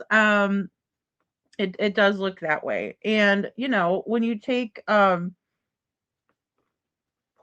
of these colors and routes into consideration, these are drones flying over. Each line represents someone searching or something going on, right? Then we also have some hot spots or where they found some sort of evidence, right? We can see these little pin points right here too, but some of them are circled. It's very well um, labeled, in my opinion. We've seen other SAR maps from, say, Sebastian Rogers' case that you couldn't tell, you couldn't make heads or tails of. Now there is, and I know I'm going to say it wrong. I think it's like Keltopo. There's SAR topo, but then there's Keltopo, and then you put all of that information in there just like this, and this is what it creates. Is you know it really helps track the searches if people are doing independent searches, to kind of rule out areas. But we all know that it doesn't hurt to check over an area twice. But I do agree we have to keep, the trespassing is a big thing. It's rude. It can ruin the search team's ability to get the owners to, allow for more searches to be done. um Most definitely, most definitely. And no, Kiki, I already did the parapro interview. This is Lori the neighbor. But there's a lot of contradictions in Lori's statements, right? Like Lori was saying how she knew what the dogs did and everything, and then Piper's like, "So were you here?" And she's like, "No, I wasn't even here," right? So she's hearing this from someone else. She's not an eyewitness to any of this stuff that she's talking about now. And then also there's some contradictions in her statements, just like earlier when we were talking about how Devlin left Bob's barn at 6:30. Okay, so he left at 6:30. Well, maybe he left more like at 6. And then he had a curfew at 7. And then he had, so I mean, we're not really getting meat and potatoes here, right? We're getting like maybe corn or a little biscuit, like a piece of a biscuit, right? A little some crumbs, but nothing, we're getting the corn kernels, just not the whole cob, right? It's like Chris Proudfoot giving us his sloppy seconds on his corn cob. You guys probably, some of you guys probably won't get that joke. But yeah, it's like that. So again, I'm grateful for it. I'm not trying to sound ungrateful, but nevertheless, you guys will kind of see what I'm talking about here. Because again, this is a local person, and people who don't know this case are going to be listening to this lady like she's telling the gospel, right, of Devlin, but she keeps calling him Devin. And I'm like, and every time I'm like, oh, so that's my main gripe with everything, is that she keeps calling him Devin. But either way, it's also kind of upsetting in the way of the misinformation, right? Because this is the hard work that everybody did, right? That was involved. This is another map. This is where everybody was searching, guys, searching high and low for Devlin, right? Because everybody cares about him and everybody wants to see him found, So that's why, I'm going to do the commentary and stuff, but I don't mean any malice or hard feelings or anything. I'm just, doing it from what I'm saying. All right, so we're going to go back. Time. Okay. He had Was to be. anybody here when the dogs came here, or nobody was home? Nobody so was there's here. no way to verify if the dogs were really here. Right. But then I had this when the fire department was down here. They were going along the creek of Bonanza. Okay. Searching. Tupper Creek. Yep. Right. This one right here. But anyway, I came and did chores and everything, and I come back and I noticed there was a coffee cup on my patio. and I figured he was in my house. So I went down and got him and said, "Hey, you guys need to come and check my house out." Because You went down and got the fire department yeah, to come check your house? yeah. Okay. And at first they said that they couldn't do it because they're my neighbors and my relation. They said they'd probably have to call a cop, but I guess they called a cop or something and said it was okay or whatever. But anyway, they never did take the damn coffee cup. No.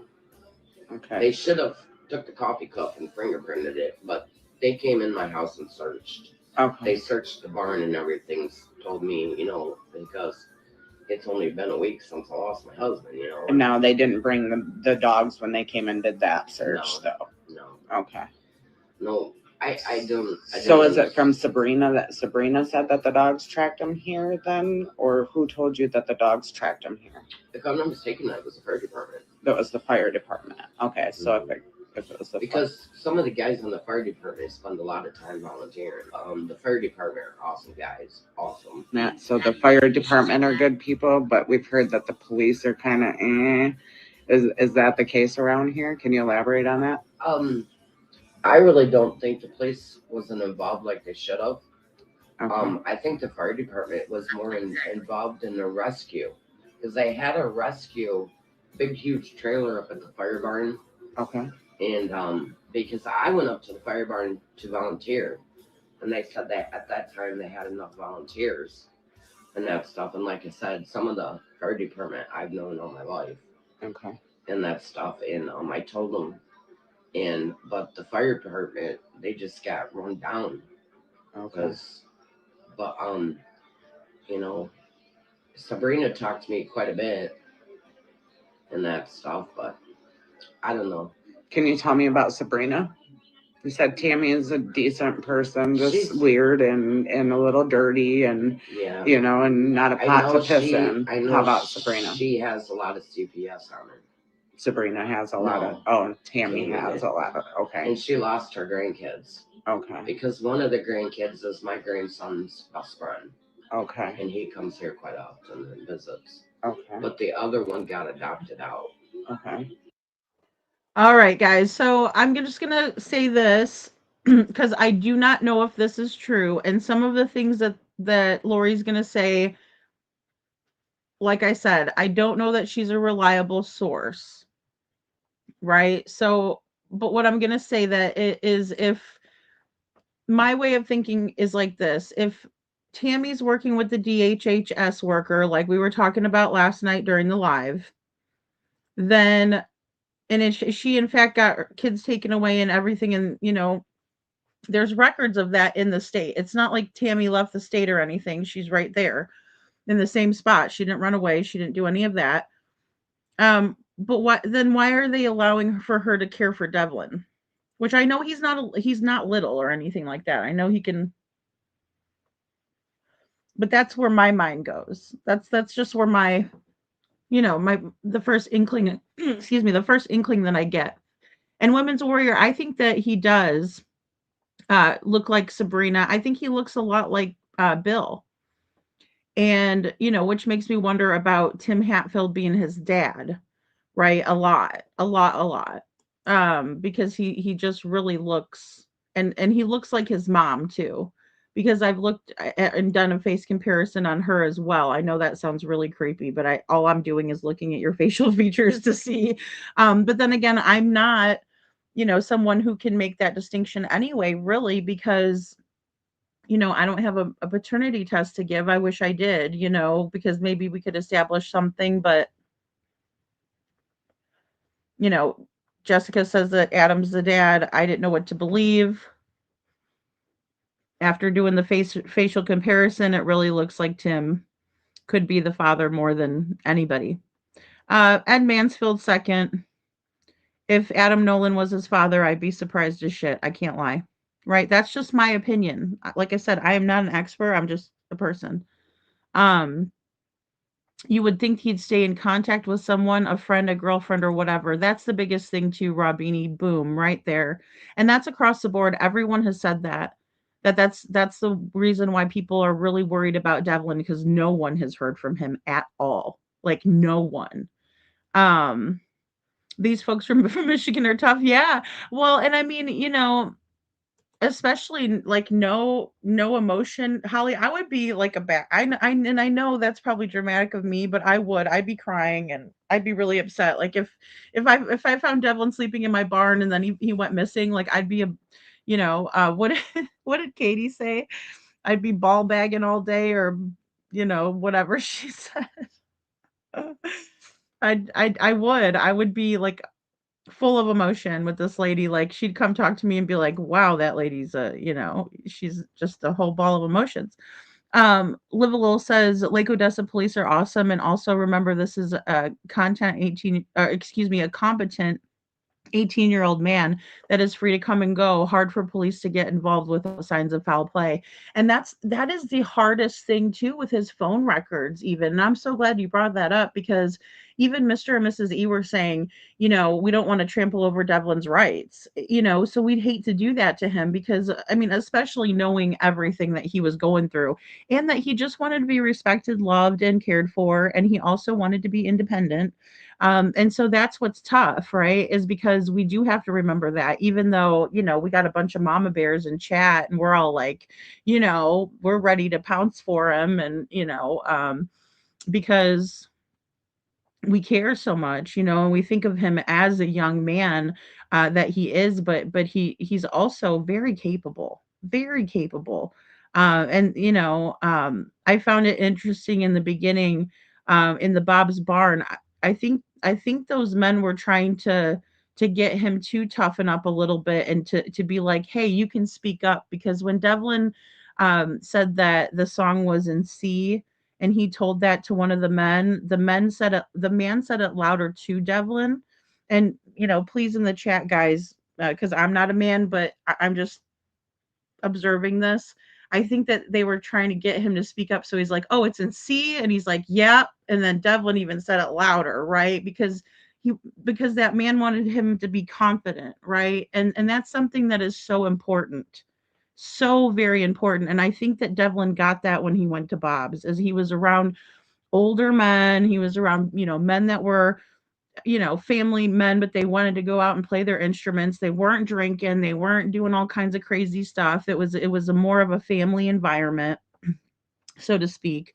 And I think Devlin really liked that. And I think he really needed that after Bill died. And he probably needed it before. And that's my opinion. So Kiki says, question lady, I didn't think of this until now. Did someone have a life insurance policy? Not to my knowledge, Kiki, and I hate to say it because, and I know Lori, and I hope she's not upset with this review, but because I don't mean anything by it. I'm just saying how I feel, and how I think. And but she said they don't have a pot to piss in, and so taking that statement for what it's worth, they didn't have the money to like do something, not like the proud feet. Like they didn't have, I had this conversation with somebody the other day. It's not like they had the background, the of military background, communications background, like Katie with the surveillance and all of these things, right? Because if they did, we would be looking into camera jammers for the Laco laundromat, right? Because it's weird that the Laco laundromat was doing an update on the cameras, and that was the last place that Devlin was known to be. For sure, solid. His uncle Matt said, or excuse me, brother Matt said that, right? Over and over in our chat. We asked him 70 ways to Sunday, So, yeah. Good question though, Kiki. But no, they don't have the means like that. See, and that's why I'm always saying let's look at the means, the motive, the opportunity. Did they have the motive? Sure. Did they have the opportunity? Sure. But the means, and it's the same thing with Devlin. You know, did he have the means to travel that this far, leave to go to his mom's or be on his own this long? No. You know, because he didn't use his only resource, which was his bridge card, according to his family, right? So he hasn't used that, his phone, nothing, except for we'll see about the Facebook here in a second. But yeah, I mean, that's where I'm hung up, because he had the opportunity to leave. Sure, he did. He had a lot of access to a lot of people, but not the means to. Nobody rides for free, right? Cash, grass, or ass. Is that what it is? Is that the T-shirt I've seen or whatever? That's the saying goes. Nobody rides for free. But he definitely had a motive to leave that family. I mean, golly, look at the text messages. And that's just a little bit of it, guys. So it just makes no sense, Kiki, a lot of it, you know. Yeah, she was young, her kid too. Yeah, absolutely. Absolutely. You know. Thanks. Thank you, Chuchi. We always have to put our disclaimers in, right? I appreciate you.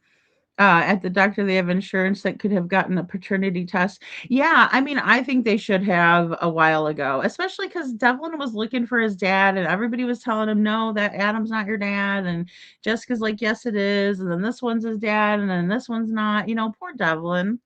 And think about that when he lost Bill, and that was the only dad he knew, right? And we're going to get more into the dads here in a little bit. So, um, yeah, see, his name is on the birth certificate. Oh, he's such a special person, Holly. He's just so cute. I saw a video of him on TikTok, and he was singing. He's really sweet. I liked the word sentimental that Joni Sowers used for Devlin. Sentimental. You can tell when he's singing. He's really putting his heart into it. I don't trust Matt, but I do know that we asked him those questions, Leslie. I know we did, and he was very consistent. I'm going to do a video with that, with the statements from Matt. So where he could possibly be, I hope he's safe somewhere and he'll show up soon. I hope so too, and I hope it's him doing it. The Facebook stuff, in my opinion, I hope it is. And Women's Warrior says, lady, you can get means by knowing the right people, like criminals, and doing odd jobs for them too. And getting helping hand is not out of the realms of possibility, in my opinion. Yeah, nothing really is, because of the access that Devlin had to others and others had to him. Women's Warrior, and his vulnerability factor is huge for me, because he did have a naivety about him where he trusted people first, right? Um, where he wasn't really skeptical of them. And sometimes he really didn't even have a choice, you know? So that's it, that's the thing. He just didn't even have a choice. Um, Let me make sure I'm not going too far back there. Yeah. And not a pot to piss in. How about Sabrina? She has a lot of CPS on her. Sabrina has a lot of. Oh, Tammy has a lot of. Okay. And she lost her grandkids. Okay. Because one of the grandkids is my grandson's best friend. Okay. And he comes here quite often and visits. Okay. But the other one got adopted out. Okay. Now, do you know anything about Devlin sleeping on the floor over there? I've heard the rumors and everything that, from other people at Laco. Okay. That, but the clothes, if he needed clothes, he came to me. And the sweatshirt that he was wearing was mine.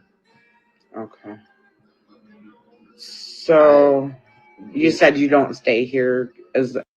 Okay, guys, so I found it to be really odd, but not really, because of the blanket, right? Joni gave the blanket. People talked about giving him blankets and pillows and things like that. So I suppose she's saying, what she just said was that is her zip up black hoodie that she gave to Devlin to use, right? Or she just gave it to him, and that's what he was wearing when he was last seen missing. Interesting. As often? You weren't staying here at that time, right? No. Okay.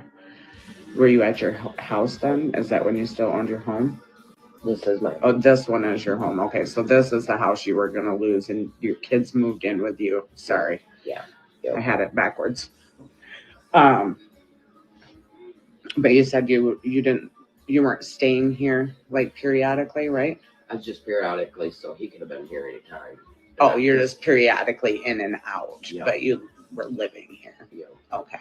Yeah, they didn't move in until April. They didn't move in until April. Yeah. Okay. So, but So, and this is a little bit interesting, guys, and not to pry into, I do not think, just let's just preface it, I do not think Lori had anything to do with Devlin going missing or anything like that. But I do think it's weird how she's saying, "Oh yeah, I was here, I wasn't here, I wasn't here." It just kind of, I don't know. I just like I really value and respect, honesty and straightforwardness. And so when I get the wishy-washy, I start getting, annoyed, but I'm not mad. I'm just, like it's confusing, and you can see even Piper's kind of scratching her cheek, but maybe her head too. it's just strange.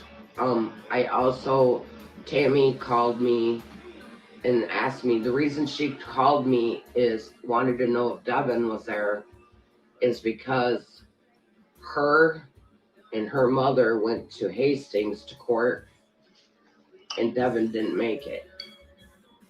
Okay. He missed his court date. Okay. And I says, well, why didn't you guys take him? And they says he wasn't there.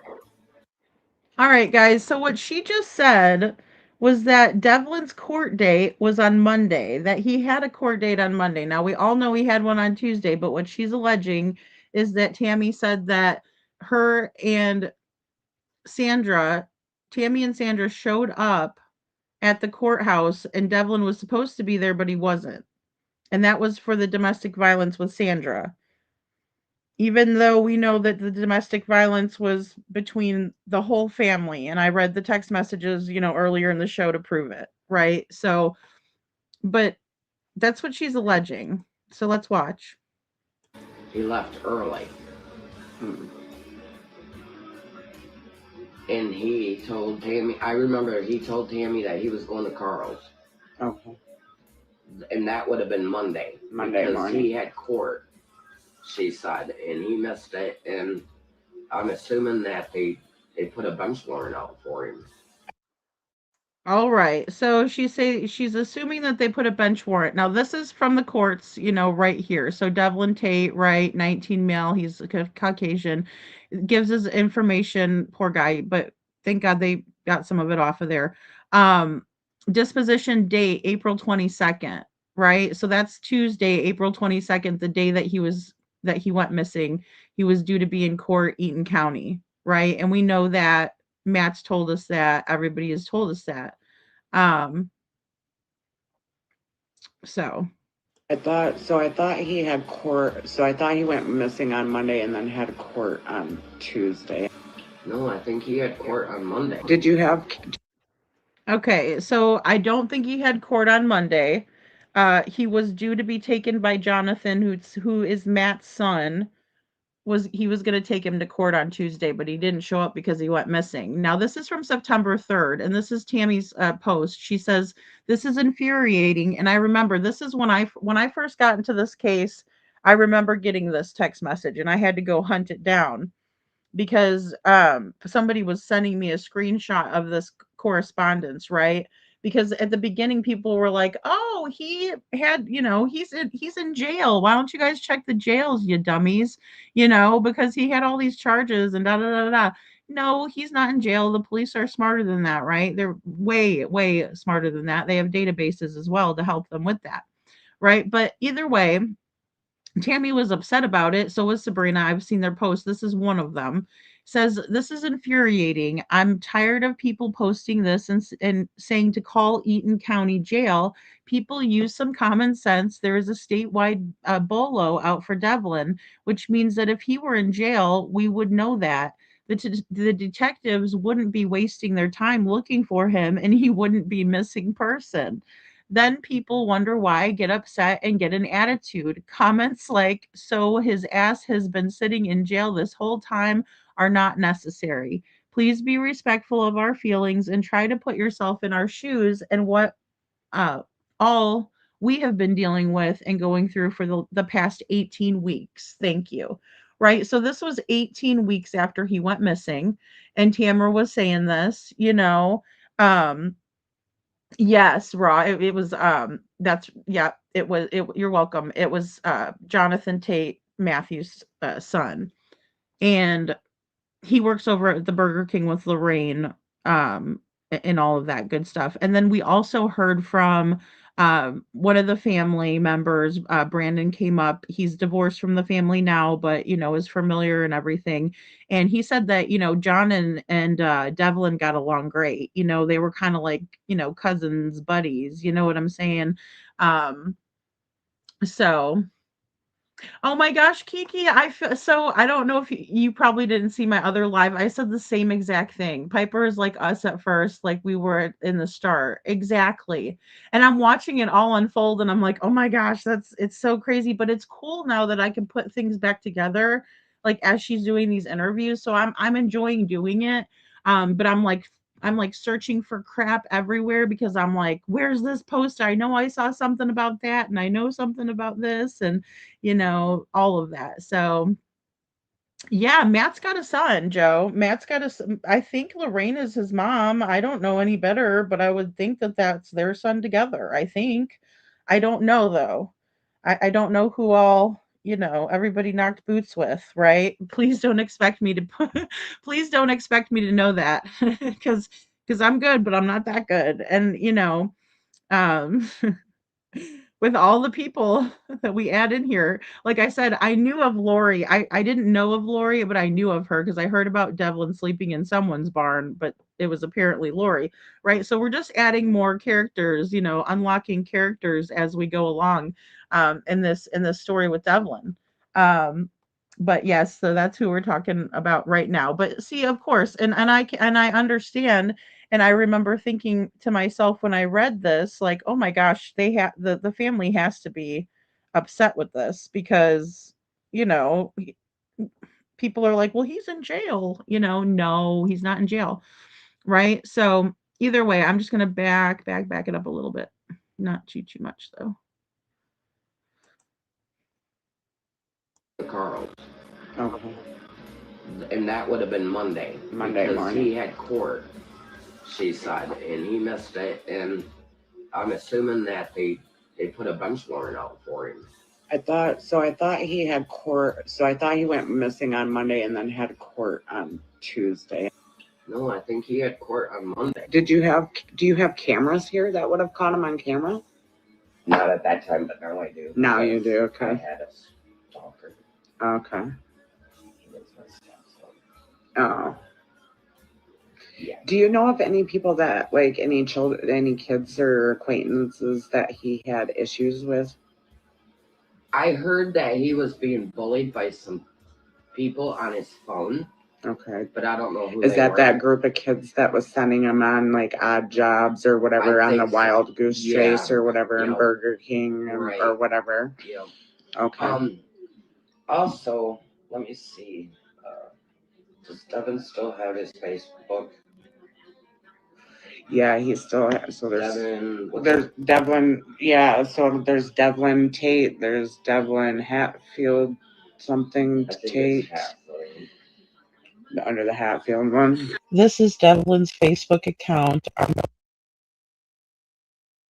Okay, sorry guys. I just wanted to pop in really quick. So Devlin has like 4 different accounts that I could find on Facebook alone. Some of them were when he was younger. One of them I suspect that is his, but I'm not sure. I can't get into it.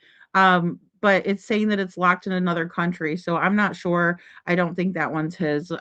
There's a couple of Devlin Tates out there, believe it or not. So, yeah, it's not fact, it's just hearsay or speculation. And totally with this interview, and I will say as well, also to Indigo's comment, I know what you're saying, Indigo. And hey, Kelly Holcomb, good to see you. She says you'd be surprised if he was arrested in a different state. Not always the detectives will be notified. Not always does the other state know he's missing. And that's why it's so important, Indigo. Like just recently, you prompted me to get that Missing in America flyer out, right?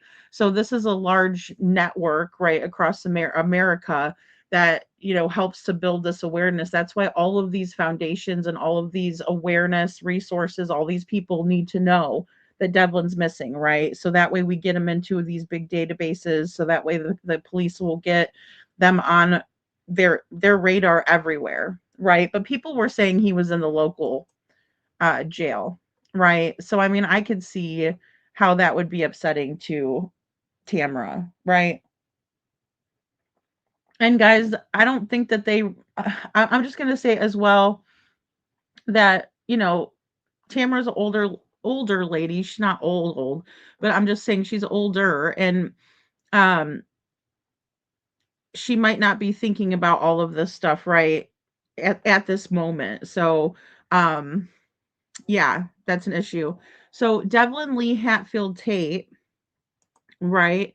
This is the account that's being messed with most recently. Everything else seems to be intact. Um, I took these screenshots on November 21st, right, on my other phone.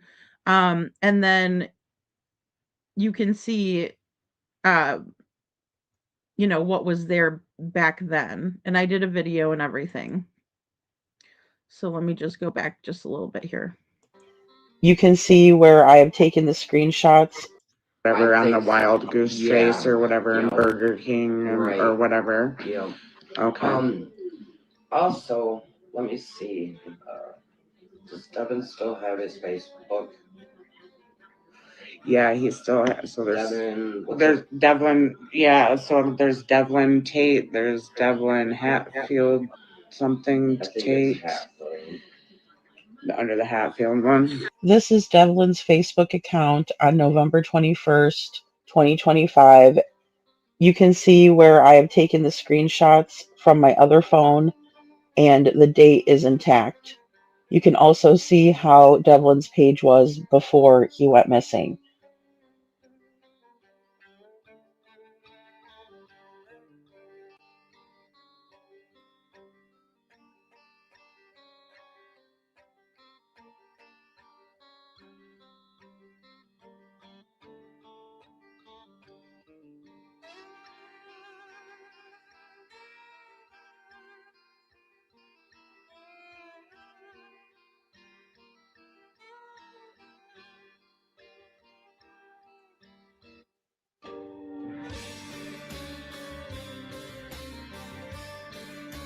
Here are the two posts that were deleted off of Devlin's Facebook page.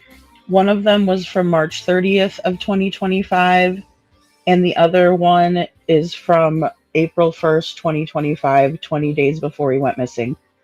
On or around Tuesday, December 16th, these messages were posted by Jessica Nevis Coleman, and then they were promptly taken down, as you can see here.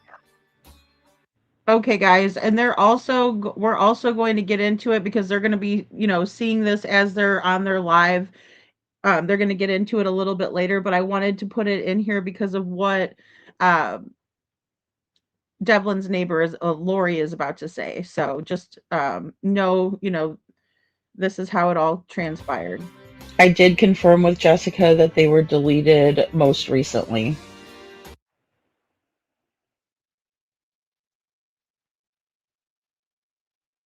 When I went back to check Devlin's page on or about Wednesday, December 17th, I noticed that this is what it looked like, and it is missing the two posts that I mentioned before.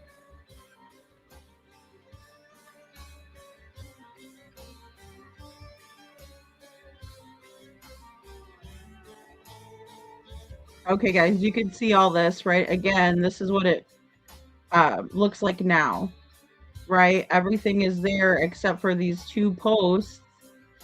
One about his mom, Jessica, out in Arizona, and the other one was about Tammy being mean to him, right? You can see March 27th. Now we're getting to March 27th, March 26th. He moved to Michigan like Odessa. Dedication to his father, James Tate, right? And as you can see here, there are posts missing. Sorry, guys. The only man that he knows as his father, guys, is Bill Tate. Okay? No matter what the neighbors tell you. This is the man that he found to be his father. That's March 30th. This is still up there, guys, on his account. This is dedicated to my father, William James Tate. 10/23/46 to 7/16/23. Starts with goodbye. Okay? So that's the only man he knew. He also on March 30th made a dedication to his mother, Jessica Peckham, right? Bio mom, whatever we want to call her, but that's his mom. He made that dedication to her.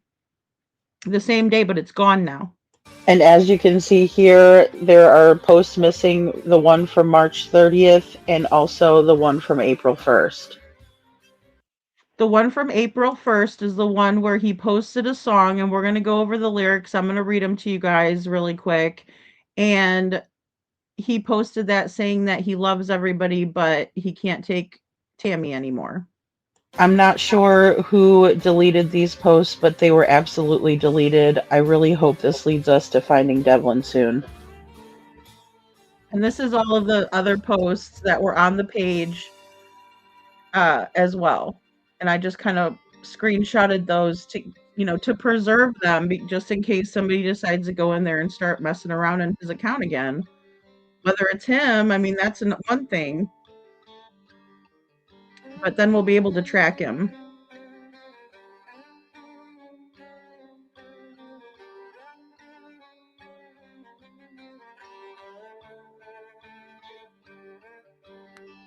Now, Tammy told me that they went to court because of the domestic violence against his... The DV, yeah.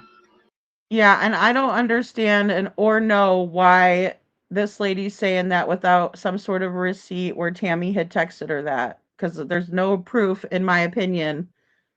I'm not gonna believe it until I see it.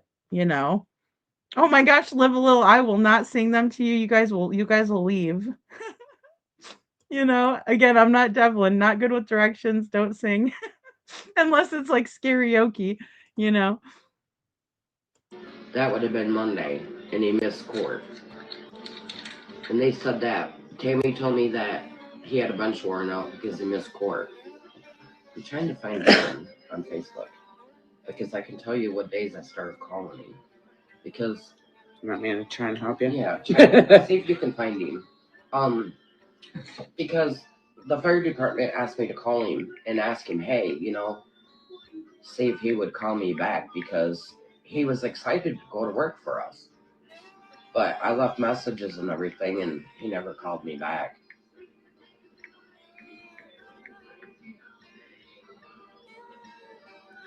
And I texted him too. I think it was up under Devin Tate. The last time you talked to Devlin, was he in like a stable mindset? Why did they... See, I started calling him April the 22nd at 4:55. And then I just kept calling him. Is that when you found out he was missing then? Or did you find out the day he was missing? I knew he was missing, but one of the fire department asked me to call him because he thought maybe he would come forward to me, because he always talked to me. Well, and here's another thing, guys. I thought that she just told Piper that she heard from Tammy that he missed court on Monday. So now she's saying she heard from the fire department guys, right, that Devlin was missing. So again, there are inconsistencies, not the best witness, right? But I'm not going to object too much. And he was excited to start work. Okay. And I told him that, but what's really weird is it says cancel request. Somebody canceled that request. All right, guys. Somebody canceled that request. Did you guys hear? So she's looking through her Facebook to try to see when she called Devlin. And then she goes, well, why would they do that? Right. And then she's looking some more. And then Piper's talking to her. They're talking again about, stuff. And then all of a sudden she goes, wait, what's this message? Right. And then I was like, whoa, wait a minute. Cause Tina told us the same thing. And guys, Tina gets up early. So she's also in bed. I know I need to do more day shows. Um, but listen here, right? April 22nd, 2025, this is correspondence between Tina and Devlin, right? Devlin, if you are with a friend hiding out and scared to go home or anything, could you just please let me know that you are okay? Your mom is worried sick and everyone is very concerned. You don't have to tell me where you are. I won't ask any questions. Just need to know that you are okay. Now, guys, if you guys please take a screenshot. If you have a missing loved one, please text this to them right now. Like, seriously, I could not say that better myself if I tried a million times. This is so genuine that I could just cry right now for what Tina says here, right?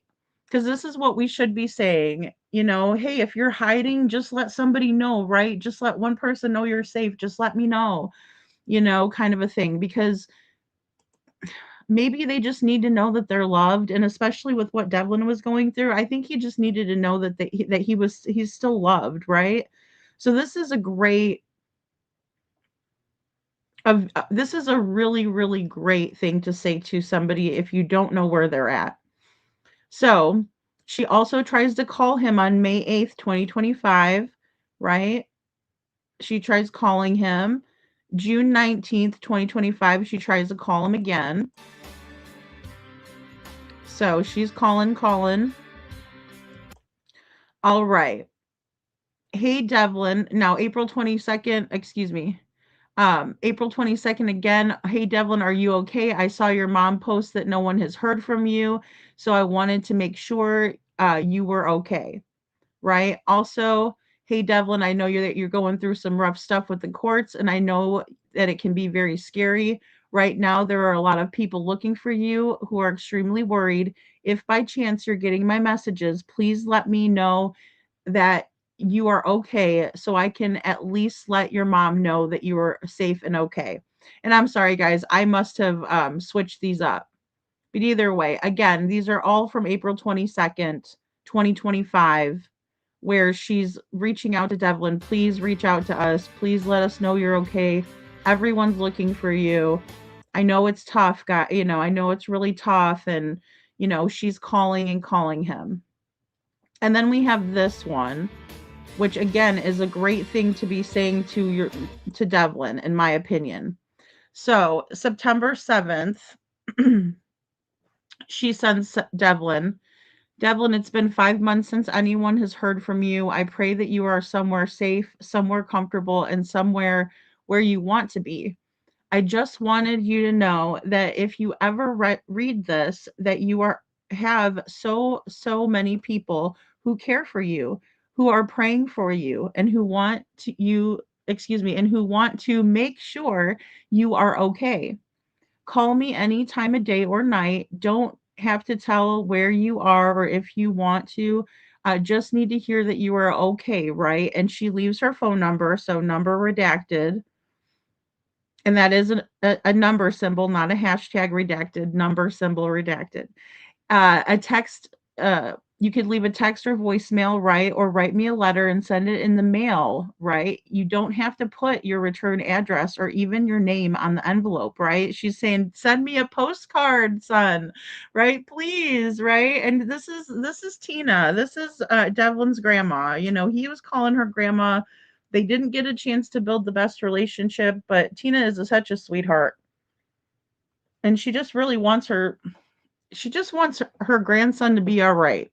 Um, and for everybody saying that they're family to Devlin, she's done a lot of very good, positive things for him, since she's known him since he went missing.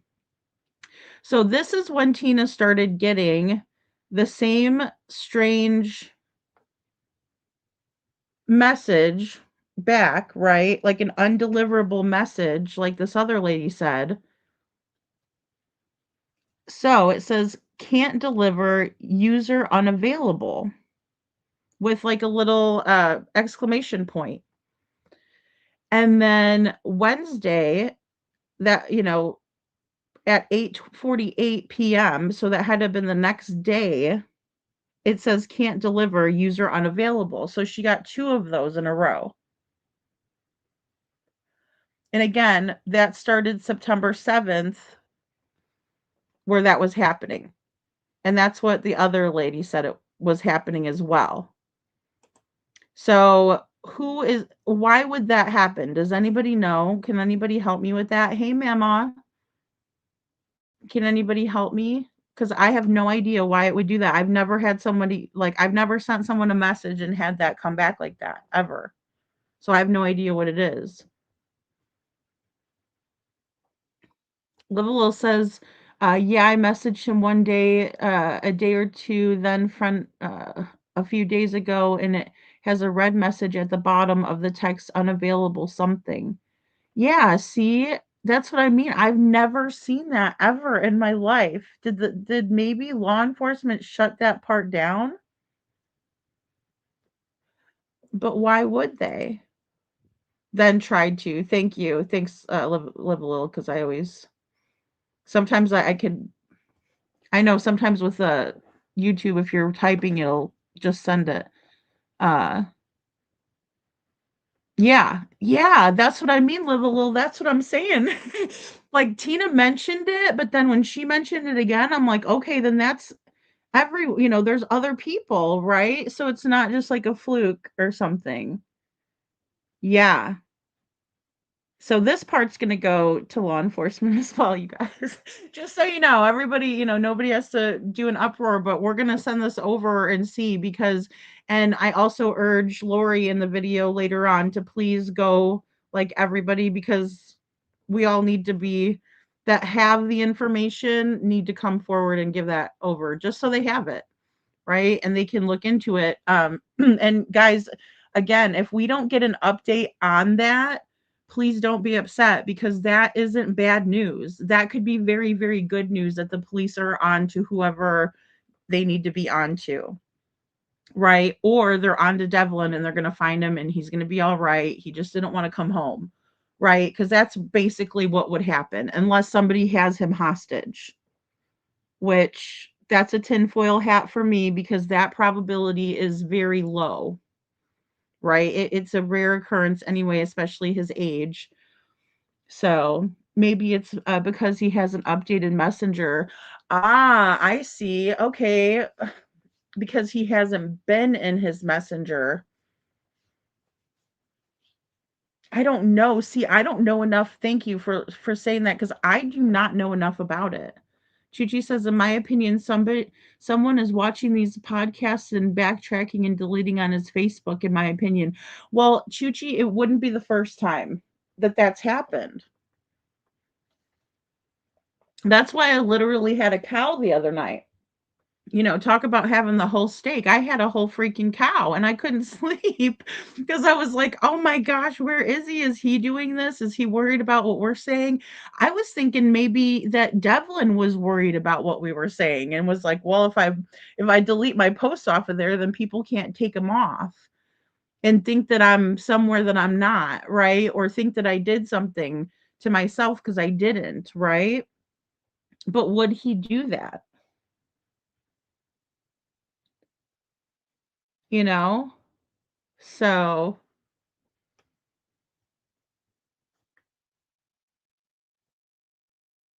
no, not blocked. No, nobody's blocked from him either, Kiki. I know, because well, obviously Sabrina said but she admitted that she was blocked from his phone number, but when she tried to call him on Messenger, it was okay to call him.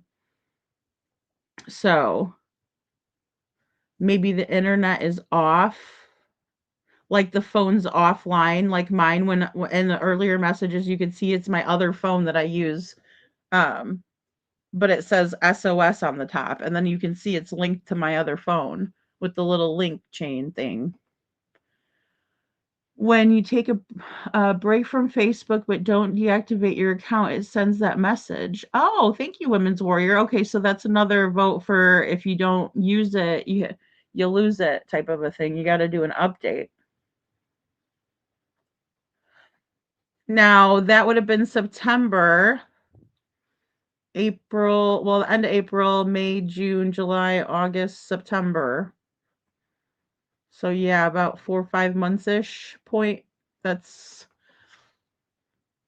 Is that when I got on the case? See, that's what's so freaking weird because like when Chi says they're seeing stuff and backtracking, because I also think that like when Piper put it out, she's got a lot of followers, and then also they were sharing it on other platforms like, you know, TikTok, Facebook, blah, blah, blah, and us all blew up, right? Which is what we need. To a certain extent, we need that. But we don't need to like dox people. We have to be responsible with it. But that's a good thing that a lot of people were learning more about Devlin. Because I heard a lot of people say, well, I thought he was already found, and you would think that, right? It's out of sight, out of mind. So, but this is interesting, and we're going to keep, I'm going to turn it and see what happens. So, thank you, Live a Lil. I know you will send it in. I know you will. But, I don't think people think about that. And I don't think that they feel comfortable doing it. Which to a certain extent I understand. Because, like, my audience understands why I have a protected address, but not everybody understands that. It's because of another creepy YouTuber and his old lady. It's is the reason for that. So I'm very reluctant because I don't, you know, if his Facebook account doesn't connect to the internet within a certain time frame, maybe it lets you know it's undeliverable maybe. Well, that's true, Brenda, or if it hasn't been connected to internet and also like I don't, his phone was not, the latest state of the art, gadget. It was more, like something that he had bought over probably I'm guessing at Dollar General because I think that's the one that he was telling Bob and that group about before he went missing. So, yeah, they make you update the messenger after a while. Okay, I've never had to update it, or maybe that's just when I have to put my phone number in or do something and I didn't even realize it was doing an update. Yeah, I see law enforcement would know who is logging in, it would flag in the system. And see, that's the thing. Yeah, if there's any activity. And that's the thing I always like to remember too is that like law enforcement is on it because I know a lot of people think, like, just for an example, Michael Monkey Vaughn's case, when the probable cause affidavit came out about a month ago, um, it was absolutely wretched. Like just like Rebecca Park, if anybody read that indictment or whatever it was that came out, it was completely horrific. Um with that being said, little Michael Monkey Vaughn was in fact abducted by these creeps, and four were involved, and they're finally getting in trouble for it now. One of them was going to roll and tell where they put Michael, and then the others moved him. Someone did. But when you read through that and you realize now Fruitland, Idaho is a very small place, just like Lake Odessa. And I'm sure there was a lot of ridicule all around uh, to Fruitland PD or because I know that the lead detective has a good relationship with Brandy Neal, the mother of Michael, and but how could you not? She's a very likable, sweet person, and I'll tell you guys, they knew everything. We'll just put it that way. TikTok, because they knew everything. Unless Devlin's out there by himself on his own accord, TikTok, motherfuckers, TikTok. I was sent in a few days ago. Oh, good, good, good. Thank you. Yeah, because I mean, you just never know. Like, you, I mean, it's just something to alert them as well, you know. And if you see something, say something, find something, you know. Um, yeah, the text shows reasons to why it would do that. Oh, thank you so much, Kiki. I was reading your comment. You're like, no, that one's to you, lady. All right, look at. Okay, let me see. Your message can't be delivered usually because the person has blocked you, deactivated, or deleted their account. Hmm. Suspend or the technical glitch with the Facebook Messenger on your connection. It signals a communication barrier, but the specific reason can range from being blocked to account issues or even app bugs. Well, hell, app bugs. What the hell does that mean? Now I'm going to have to Google the Google search. No, I'm just kidding. Thank you. Thanks, Kiki. So it could just, but why would they block? Why would anybody he didn't know? Or so it's got to be so. It's got to be him or someone deactivating some the account. I mean, they didn't delete it. Can you deactivate it without deleting it? Yeah, yeah. The barrier is having the updated messenger. Yeah, yeah, out of date, out of internet. You know, Lord knows if it's, you know, where it is, even his phone. I'm guessing someone else's device logged into it if it wasn't him, right? So, Kiki, I just start reading it. You're like, no, read your text, woman. Encryption texts are having a hard time going through. Okay, so that could be it too. Before I forget, guys, if you have a channel or social media, would you like, yeah, yeah, and drop your channels, you guys, or if you guys have a channel, let the mods know and we can drop channels. Yeah. I also wanted to drop Sebastian's link too.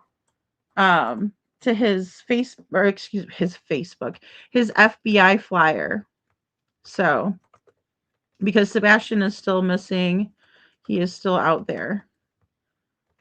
So here is his flyer because I know we probably have people in here who are new to the channel and might not know about Sebastian. I want you guys to know him. Um, he's adorable. And yes, we all know that his adorable face with his spiky hair and his big smile is on the FBI's most wanted list. We all know this. Here, Sebastian was actually on the FBI on America's Most Wanted, but it's a tough subject, so we're just gonna keep on trucking along over here. But that's his flyer.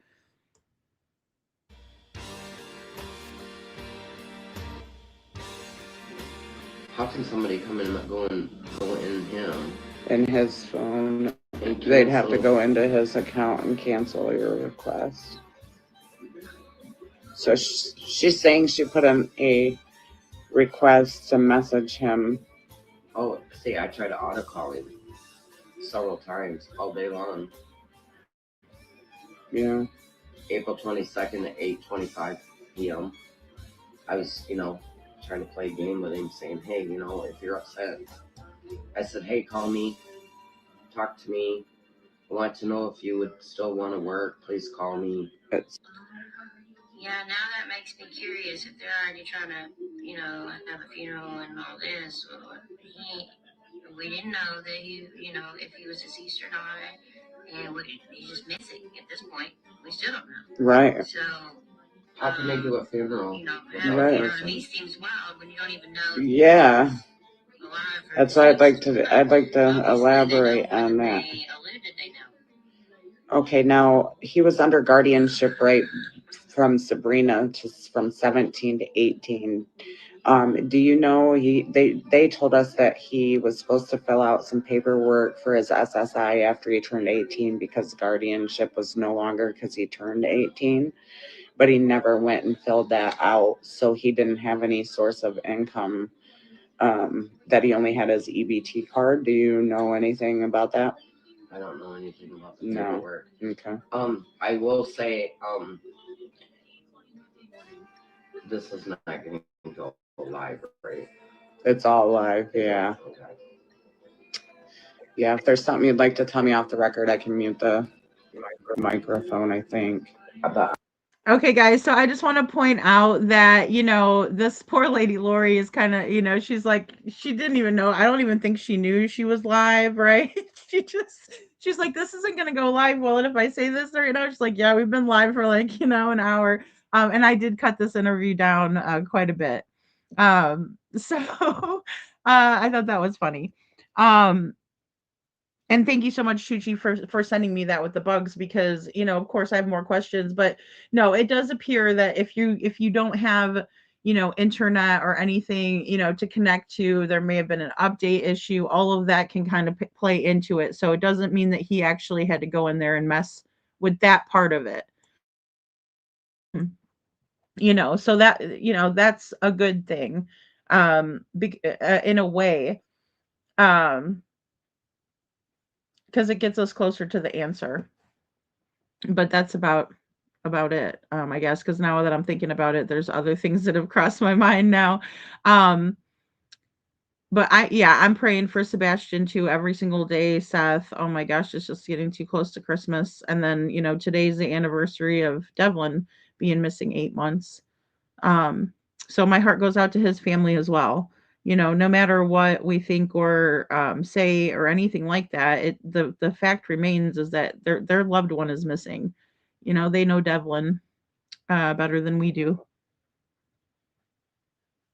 Thank you. You can okay, so you can deactivate and then reactivate, but not delete. So, around September is the earliest that I know of that this was occurring, just so everybody knows. So, Kiki, I'm glad that you brought that up. So, a funeral, right? She says, what? So with that,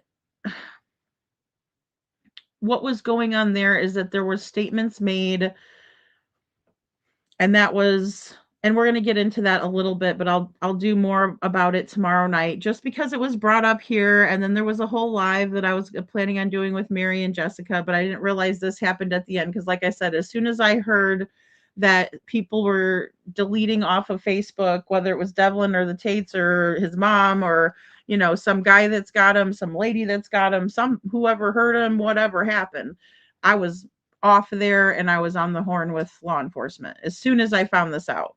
Right? I got everything. I got all my evidence together and I hurried it up and get it over there. So yeah, I didn't see the end of this, but either way, we're going to get into that a little bit more. When they did the poll, I guess people were talking about maybe they could if they could put it towards. I hate even saying this, but I know it's a reality. So basically people were like the $6,000 can be used towards putting Devlin to rest if that's what needs to be done, if that makes sense. And then people were like, holy cow, now you're saying a funeral, and everybody's like, what? And people like, because I mean, obviously, yes, we know these are key words, right? These are trigger words for us when we hear the family saying that, because a lot of times family is very hopeful. I will say across the board, Devlin's family is not hopeful in my opinion, right? I mean, they say they are, but the general consensus is looking grim for them after 8 months. And so even after 5 months, when I came on the case, that's why I say that, right? Because even though they're trying to remain hopeful, they're also more realistic thinkers, in my opinion. And that goes for his mom, that goes for Tammy, Sabrina, but everybody's saying that it just doesn't look good because he hasn't reached out. Right? So, I mean, I can't fault them for that. I'm not gonna side eye them for that, but I think that's where the funeral talk is about because that was talked about when they did the poll, um, for the reward money. But we'll get more into that. So, um, yeah, I feel someone is messing with the account because of now I feel better about the messenger though, Kiki. I do. I feel a little bit better about that messenger thing because I was like, "Oh wow," so if it's happening to all these people, because I have not tried to reach out to Devlin. So I didn't know about it. I did, however, look on his page and peep his page, so um hey, happy holidays. Good to see you, darling. She says, random thought, I wonder if someone reported a post if Facebook would have removed it. Not sure what's already been discussed. No. Oh, I see what you're saying. That is not a random thought, happy holidays. That is a very good thought and a very plausible reason, solution to our problem here. Why, yeah. So if someone reported the post to Facebook, then maybe Facebook removed it. Hmm. Very interesting. Kiki says allegedly, in my opinion. I love you guys for saying that. No, we have to, Hey, Kylie, good to see you. Thanks for being here. What do we got here too? You can see where last sign in the device, it would give a notification. That's true too. You know, that's true too.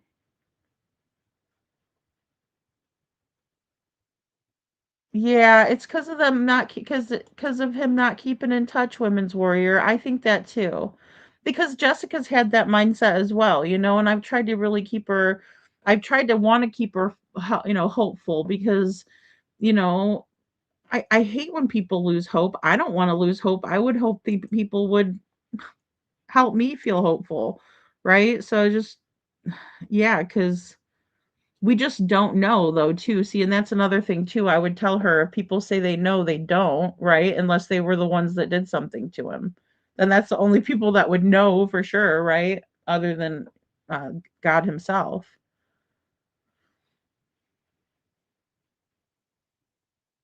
Yeah, I know. There's a lot of them. Well, from September, that's I mean, I wasn't thinking it was that far back. Well, I was going to say going that far back.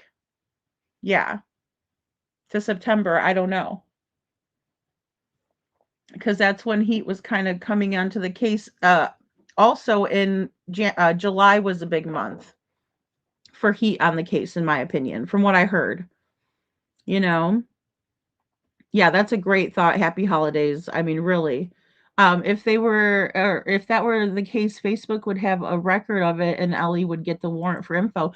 Yeah, I know. And see, this is why it's so. I'm happy about it, right? I'm like, okay, something is happening here, but I don't know what. So yeah, witchy, that's true. I think it's huge. So however, we have cases who are alive and well 70 years later, only a couple of miles away from the family. So you really don't know. Women's warrior, amen to that. We really don't know. That's why I don't ever want them to lose hope. That's everybody. Like I don't want these family members to be hurting at all. Or or the friends of the community, anybody. I want her to be able to. Oh, you want her to be able to, yeah. I mean, we're just be transparent, girl. Well, I know for a fact he had a caseworker. She said she knows for a fact that he had a caseworker. Just started. This lady where I worked came in because she worked for autistic people. I can't tell you who her name is, but she came into that house and was telling me about, I told her about Devin. She's like, he's on my case. We just started. And she was teaching him, but I have no idea who this caseworker was. She was new. Okay. That might be something to check in, and it would have been Ionia County. All right, guys. So this was interesting as well. Again, I don't know how much truth there is to this, but I did hear in the beginning that there was someone that was helping Devlin. That's why I'm like teaching him what, like I want to know what she was teaching him. And she does go into it a little bit coming up here, but like really specifically because I heard about GED prep and I didn't know if she was the one that was doing that. And is it the same DHHS worker? Because I don't think it is, but back um in my previous live, we talked about, the DHHS worker and how he was supposed to have gotten home. And I was like, why wouldn't they call Devlin on his phone? And we went into all of that already. So now we're hearing that there was somebody new into this. And I know Women's Warrior, you're going to be keen to that too, because I know we were talking about Devlin. We wish he had resources. We wish he could just go live in his own little studio apartment and see how that works out. And it sounds like they were trying to get that going, but he went missing. So I just kind of want to point that out quickly. Okay. It was an older lady, I can tell you that. The guardian ad litem is his caseworker, is what my girlfriend Brandy, my court lady, that she does all the court stuff for me, Shelby. She says the guardian ad litem is his caseworker.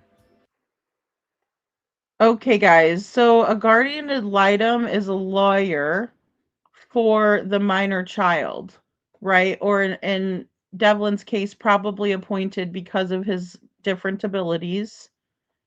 So there's no way that's true. Okay, a social worker is a social worker, a lawyer is a lawyer. Just I'm not trying to be snarky or anything. I'm just pointing it out because I think it adds context to it, so that's why I left it in there, but I also don't want anybody to think that that's true. But he did have a new caseworker. She said she just was getting involved, and she said something about, I think she said she got his EBT card, and she was working on him, gonna start working, and then he disappeared with him. What I'm guessing that happened there was that the guardian ad litem maybe helped get him involved with a different caseworker. Is my best guess. Now I could be wrong myself, but that's my best guess. I just see those being two different professions, right? Maybe maybe she's got, degrees, girl. Maybe she's got a whole wall full of them. I don't know. And she, like I said, she was an older lady, but I could not tell you what her name was, but she was from Ionia County. No, he wasn't working. Yeah, no, we're thinking of, like, if he did take off, okay, that if he doesn't have SSI, then maybe we'd have to get a job. Yeah. And there'd be a work history and we could track him that way. We're just trying to figure out different ways that we can track him Right. to find him, Did you know of him working at a McDonald's at all? No. Mm-hmm. Okay. Mm-hmm. Brandy said it sounds like it could be a caseworker for his domestic, his DV, and not the guardianship. No, it was for the him. Yeah. Oh, it was for him. Only. Okay. Only. Okay. She said she was going to start working with him and everything, and she got on the case. And she said she was going to teach him about getting a job and doing that kind of stuff. But then he disappeared. Sabrina caught us. Okay, so another thing that I find to be contradictory in this is that in the beginning she tells us that Devlin was going to have a job working for her, doing jobs for her, right? For $15 an hour. And then now she's saying that this other lady was going to help Devlin find a job. So again, it's very confusing. I don't find her to be a credible source to much of this. Some problems. I don't know if you met Mary much. No, I have not met Mary yet. I've heard her name. Who is she in relation to this?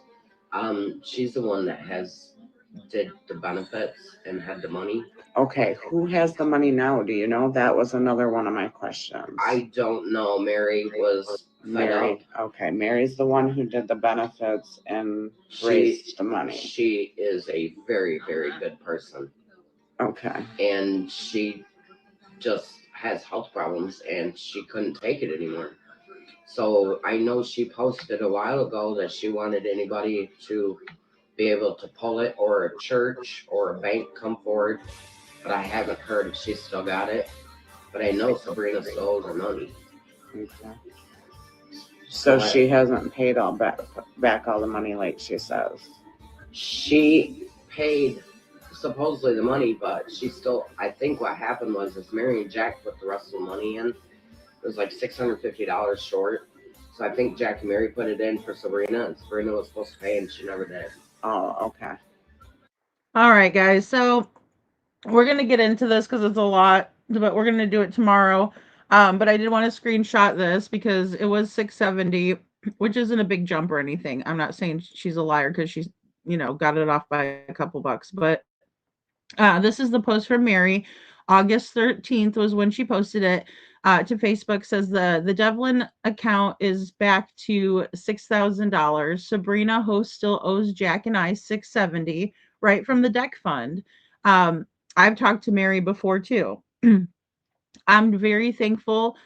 Uh, the Devlin account is where it should be, and then she shows receipts, right? So current balance and then available balance. Okay. So just to let you guys know that. Jack and Mary put it in for Sabrina, and Sabrina was supposed to pay, and she never did. Oh, okay. Because Sabrina said she put in the first $500, and then she sold T-shirts and raised money, and had the money that was left over from the T-shirts go into that, and that's why she felt it was okay at the time to borrow the money from it to fix her truck, because she felt like it was the only means of transportation she had to be able to reach out and do flyers or anything, or search for Devlin, is what she told me. So also, if you, and everybody has been saying this to me, prior to Sabrina's boyfriend, if you look on her page, I think it's her page or something, she had a picture of her new boyfriend. All right, guys. So really quick, I'm just gonna pop in. This is Sabrina's boyfriend. His name is Will Hartman. He was living at the house when Devlin went missing. Right? This is his information, everything that they're discussing right now.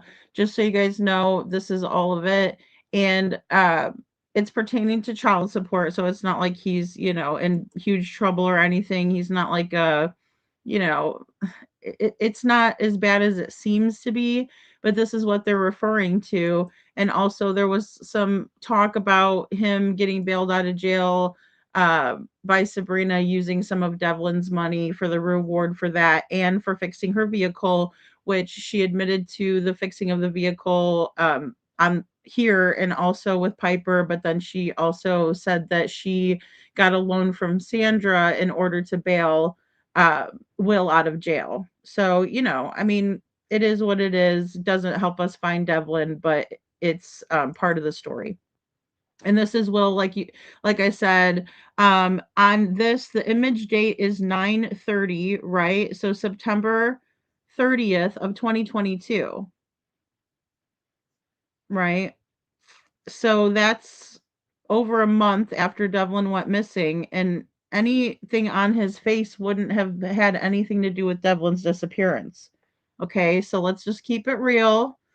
Let's let's keep it, you know, we gotta stick to the facts, right? Even if we think to ourselves, well, this guy, I wonder if this guy could take Devlin. I'm sizing him up too. He's 6 foot tall. He's just as tall as Devlin, maybe an inch taller if that.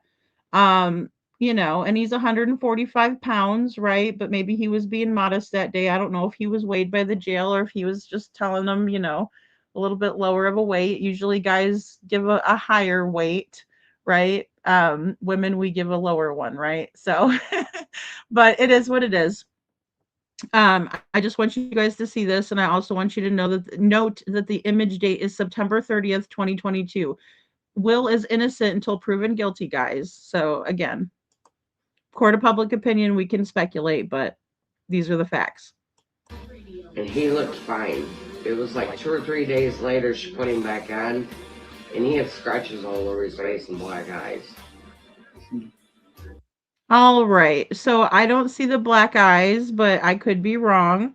I do see the scratch on his nose. I don't see a bunch of scratches on his face. The one that stands out to me most is the one on his nose. And then maybe something near his eye. I'm not sure. I didn't see that in the other picture.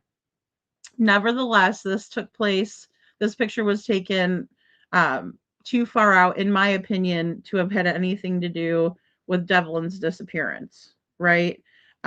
Because Sabrina herself was on my panel and I said, look, would you mind sending me a picture of your boyfriend and the date and everything so that way I can put it up on the community post and people can see it and I'll know that it's not been altered by anybody and that you're sending it straight from your phone to my email and I'm putting it straight from my email to the post, not manipulating the photo whatsoever. And that is exactly what this is right here. Because I don't think it's fair again to chastise this man that is innocent if he is, right? But if he is guilty, look out. Okay? Look out. Coming for you, Will. No, I'm just kidding, but no, for real. We need to keep that in mind. And Can you tell me about, have you ever met Sabrina's boyfriend or Okay, so have you ever met Sabrina's boyfriend is the question. Just a friendly reminder that Devlin went missing April 21st, 2025, right? So I asked Sabrina, when was this picture taken? She said May 7th, right? So in my opinion, April, May, right? We have about 2 weeks, right? After. I don't know that he would, unless he was really jacked up, like unless Devlin really jacked him up, you know? So I love you. Little Miss Sharon says, I'm going to hedge my bets with that guy. Look, I know. Well, he doesn't look happy. Some guys don't smile in their photos, but I know what you mean. Hey, KJ Mac, good to see you. Thank you for being here. So yeah, I mean, that's the thing. So I just want to put it into perspective, right? And then, Piper's going to ask, "Hey, have you ever met Sabrina's boyfriend, Will?" So I'm just going to play back. And can you tell me about, have you ever met Sabrina's boyfriend or had it? No. And I heard he just got out of jail. Yeah, for child support is what she said, and we did look it up. And now Devin, when he went to court on Monday, Tammy told me it was because of the domestic violence. His being on probation to be able to get released. And he did that domestic violence against Sandra, correct? Which is his adoptive mom or grandma. Yeah. Family. She married Tammy's son, which is Tim Hatfield. Yep. And it's a whole crazy family dynamic again. But yeah, that's what she told me. She told me that they were going to court because her and her mom went to court, and then she said that there was a bunch worn out because he was supposed to go in for his probation for that domestic violence. And the thing is I don't understand is every Sunday when he was up there, he was always gone because he knew that he had to be home at a certain time. And he never missed a day. I wish I had my horse still. That's what you guys need. That's what we need, a horse to go out there. You guys need horses. Yeah. Hey, was the pillow and blanket found on her property? No, that was on the fairgrounds property. Now, where's the fairgrounds in relation to here? Right across the street, correct? Yep, you go up to the stop sign, and it's right there. And it's right there. So not far from here, you guys. And that's a spot that wasn't able to be checked. They weren't allowed to check during that search that they put together before because they found a pillow and a blanket and they believed it to possibly be Devlin's and wouldn't let anybody come in and contaminate it. So I'm hoping that the LE went through there and did what they were supposed to do. Well, a long time ago, I had a quarter horse, and I was in with the rescue. So what about four-wheelers? Would four-wheelers get through there? You probably could, Yeah. but like I said, my heart tells me he's not alive. Mine does too. And they, if some them guys are involved in everything, they're gonna hide him very well. And I have really gut feeling he's in this area. I do too. And you can get. I believe that he's in this Tupper Creek, Tupper Lake. Yes. Area, yeah. Right here. Mm-hmm. That's my feeling too. And there's a spot that I get sick feeling through there. When you said your neighbor is a psychic, I'm not by no means a psychic, but I do and have had feelings all my life. And he told me that. He kept telling me I'd ask. Do you know Devlin's favorite color? I think it's blue. Okay. Now, when he left the church or left Bob's, he had a black sweatshirt, hoodie, blue jeans, and cowboy boots. And they're black cowboy boots, or they're brown? Brown. Okay, guys, this is where her story gets a little bit hazy to me as well, because look, those boots are absolutely black, right? They weren't brown or anything, in my opinion, right? I really think that these are, and I'm going to keep doing some comparisons as we go. Okay, brown cowboy boots. Yes, they were brown cowboy boots. Okay. And did he wear a hat at all? It wasn't, I mean, that's April, so it's still a little chilly yet. All right, still chilly at night in April. I agree. This is Devlin in April. It looks like he's got his gloves and hat and everything in his pouch. He's got lots of stuff in his pockets, full. And then also we see this watch. Now, I don't know if this watch is like a smartwatch or if it's a regular watch. I don't know what type of watch this is. I would like to know more about this watch. So if anybody does have information about that, please let me know, because I'm interested in this watch. Because if it is a smartwatch, then it can have a very big digital imprint. It doesn't look like it is, but I can't tell. Night still coming in that time. And they weren't really pointed cowboy boots. They're the ones that were flat, square at the front. Yeah, square at the front. Okay. Okay, they are square at the front, but they do look maybe like a work boot, but they're absolutely black, right? All three pictures. Okay, that's nice to know. Yep. Yeah. They were almost like a work boot. Like my husband has a pair. They're like a cowboy boot, but they're a work boot. Yeah. Yeah. Yep. And he always had his phone charger and his phone and his earpods that went to the phone. Okay. All the time. Earpods. I haven't heard that one. So yeah, earpods. They're the ones that you put in your ears. Because that's how he sung. Okay. He'd put them in and put his music on, and then he would sing. Do you know what they look like? They're white. They're white. So probably like Apple AirPods. I figured maybe a Family Dollar cheapie. Yeah. Yeah, an off-brand. And they had the wire. Okay, guys. And she's about to say that they have the wires, right? But I'm just going to remove from the stage really quick. Ugh. I wish I'd just stay a little. Okay. There we go. But you can see back in the background here that Devlin's wearing black ones in this photo with the black, where you can see the watch, right? And then the black hoodie. You can see where Devlin is wearing his cap backwards, and he has like a sky blue or baby blue pair of wired earbuds, right? And then you see he has this white pair here. And she's recalling Devlin having the white pair on Easter Sunday, the day before he went missing, when he was over at Bob's Barn Jams or Bob's Barn Jamboree, right? And so I just wanted to point that out, that we have him wearing black ones, that are the headphones, right? Then we have earbuds, which are sky blue, and then we have the white ones. Now, why wouldn't Devlin bring those with him, where are his earbuds, because that is not on the list, and that should be something that, we're trying to figure out if he has with him, right? Because then we need to be looking out for, a weird pair of earbuds or something, the earphones, because in two of these he's got the headphones.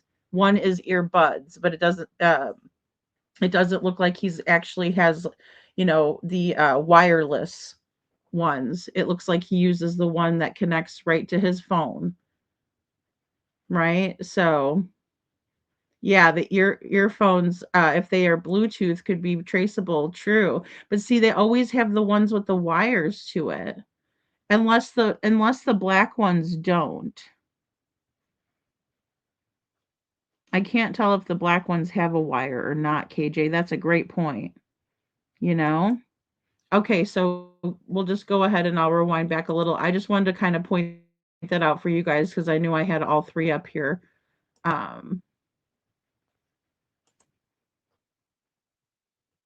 His earpods that went to the phone Okay. all the time. Earpods. I haven't heard that one. So Yeah, earpods, they're guys. the ones too. that you put in your Yep. ears, because that's how he sung. Okay. He'd put them in and put his music on, and then he would sing. Do you know what they look like? They're white. They're white. So Apple, probably like Apple AirPods. I figured maybe a Family Dollar cheapie. Yeah. Yeah, an off-brand. And they had the wires on them. Okay. Because he took the wires and plugged it in his phone. Okay, so not AirPods. Actual headphones, wired. Because he'd plug it in his phone, and he would go outside and sing out in the road, and then he would come in, and then the guys he would start singing with his phone, but then the guys got their guitars and everything, and they started playing. Okay. And then the guys up there were so good that they could pick up his music and did it that way. But yeah, Sunday was really weird. Yeah. And he had a bag of groceries. He had a bag of groceries on Sunday? He had some drinks, and I think he had candy in his bag. And it was a Carl's shopping bag. Okay, so he had been to Carl's possibly on Easter Sunday. Would Carl's be open on Easter Sunday or no? Either he brought it from home. Okay. Or maybe it didn't say Carl's, but it looked like a plastic bag. So he could have got it at Smoko. He could have got it at Shaw or Mobile. Because they were all open. But he grabbed it, and he was gone. Is there any way that... All right, guys. So she's saying that Devlin grabbed his stuff and he was gone right around 6 or 6:30 from Bob's on Easter Sunday when they were up there at Bob's with Devlin. I wanted to break in and also say that it does appear that the black headphones also have wires on them as well. So that's confirmed, but that's such a good thought, KJ. And then also, I just want to go ahead and point out that with this Easter Sunday thing, Devlin was at the church, right? And then he went over and visited with some another church member, and then he went to the park supposedly to meet his girlfriend, but then he ultimately ends up according to Lori's account at Bob's Barn Jams, right? And then he leaves out and he was headed home at around 6 or 6:30. So I don't think I think that Lori doesn't really know what happened that day as much as, other people who are around him, just so you guys know. You don't know who the couple was he had dinner on that Easter Sunday? No. I cannot. Would he have told anybody else who that couple was, do you think, that he had Easter Sunday dinner with? Is there other people that he was close to, like you, that I should be trying to speak with as well?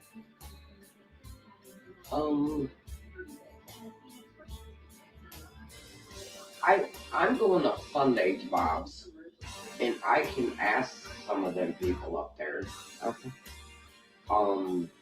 Ask them if they can remember, but they're so old. Right. Yeah.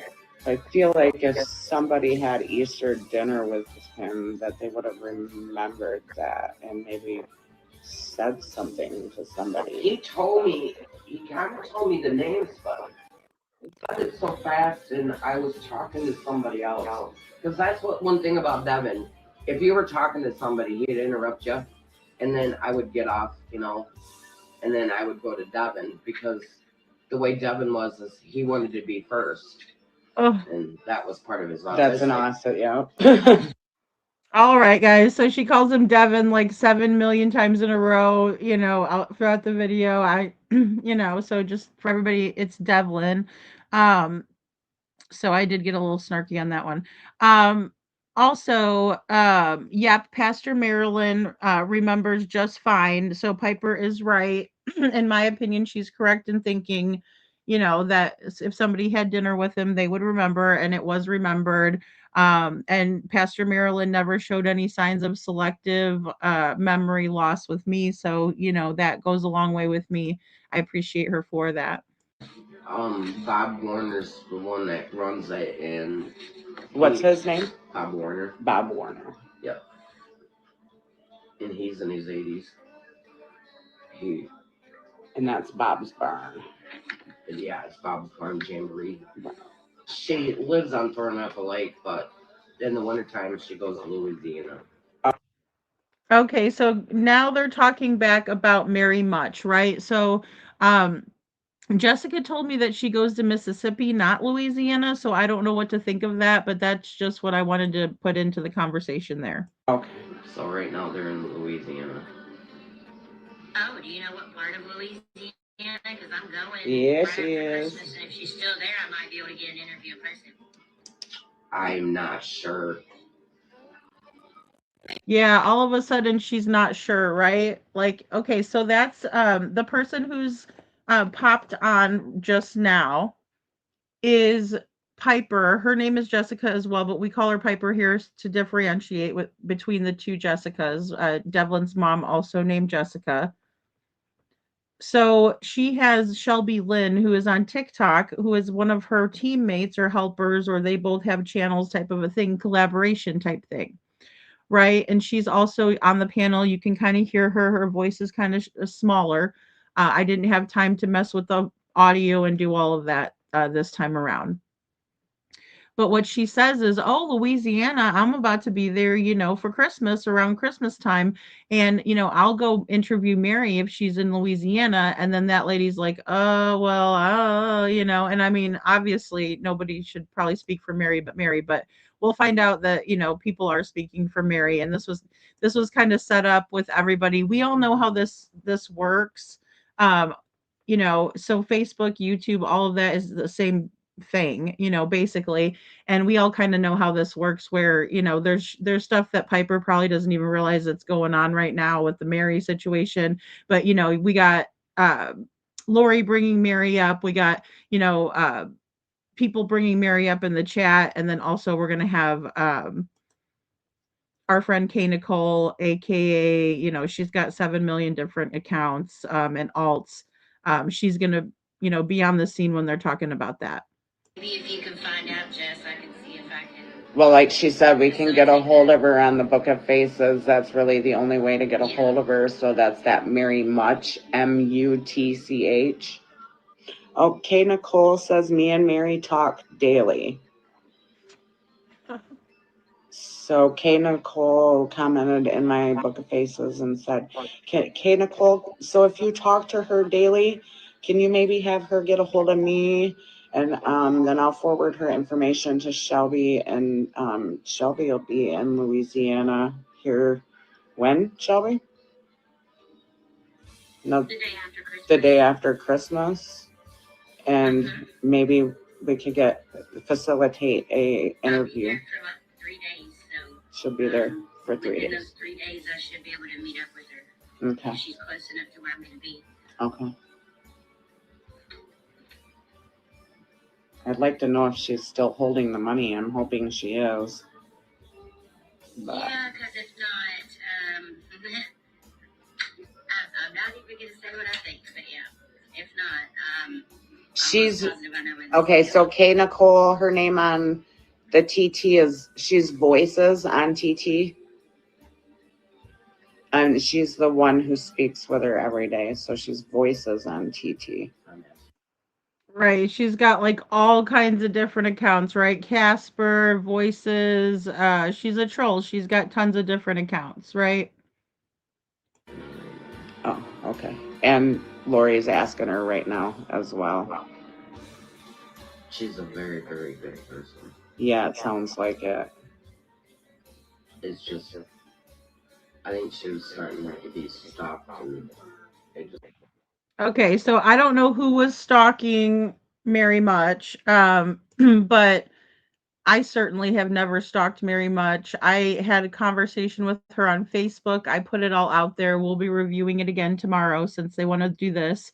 But I have mixed reviews about Mary. I've heard mixed reviews about Mary, and I just know that she's part of a large smear campaign against me because she and Kay Nicole are besties. So, but we all guys, we know this. It's very familiar. This is not anything new. It's really tired. got to her. She couldn't deal with it anymore. Yeah, I don't blame her. Yeah.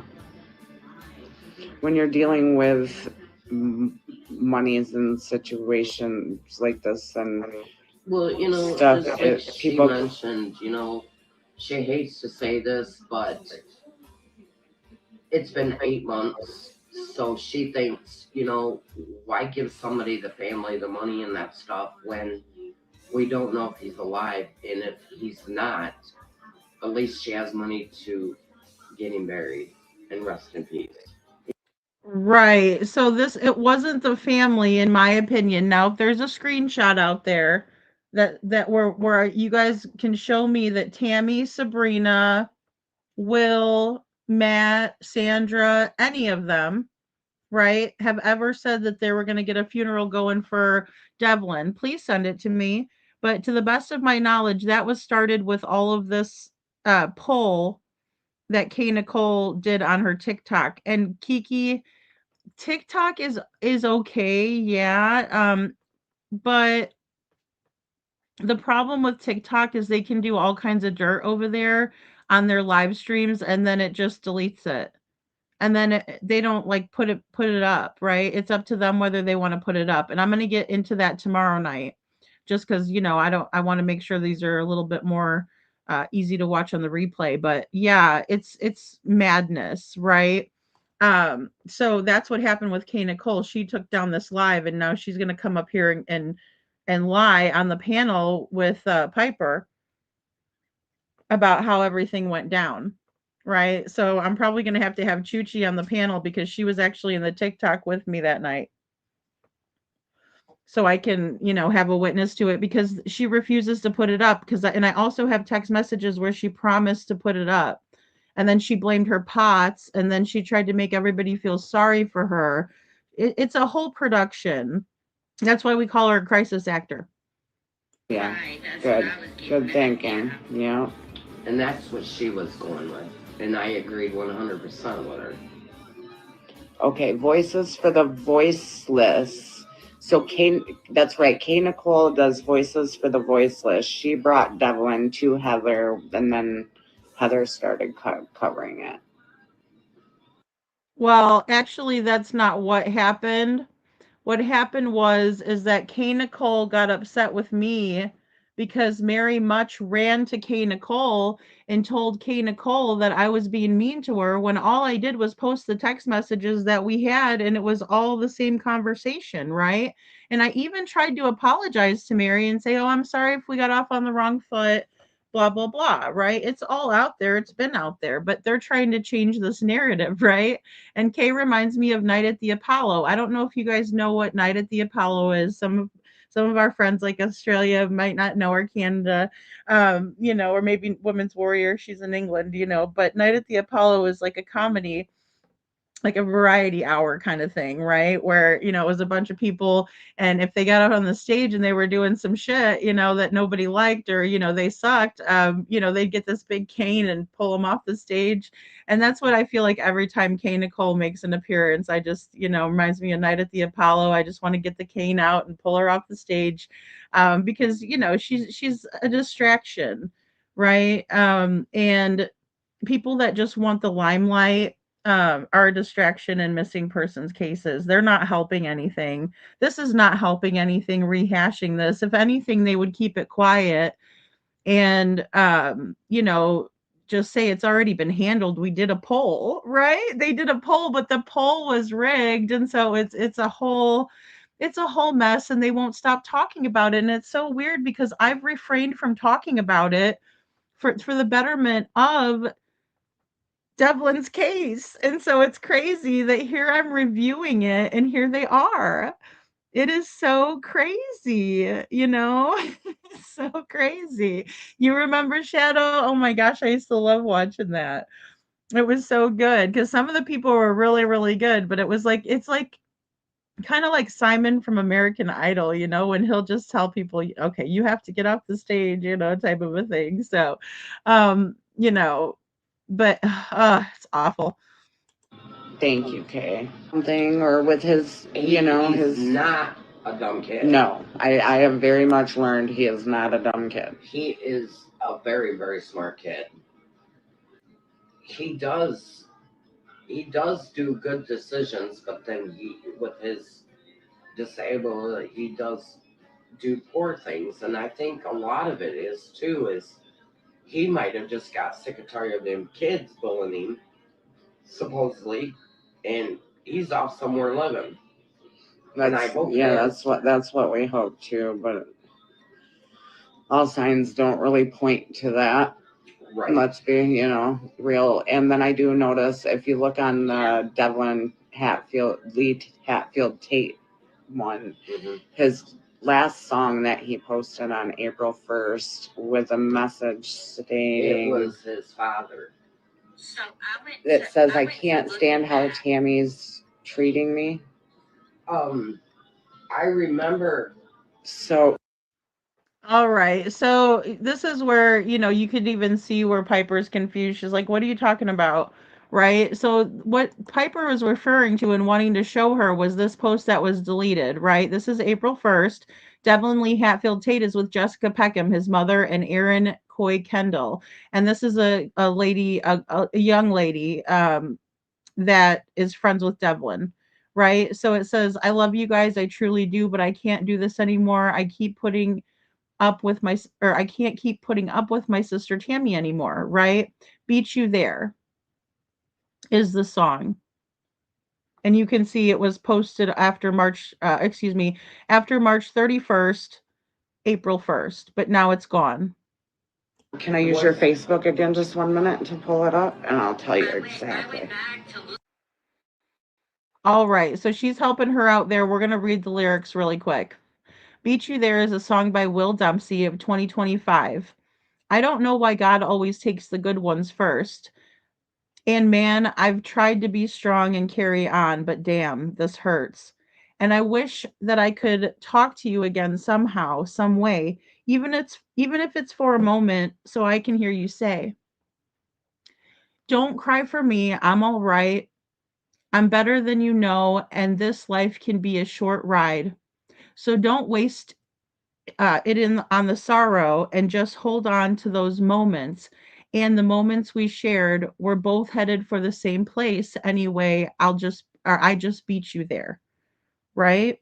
So this is a very sad song, and it can be taken any way that you guys would like to take it.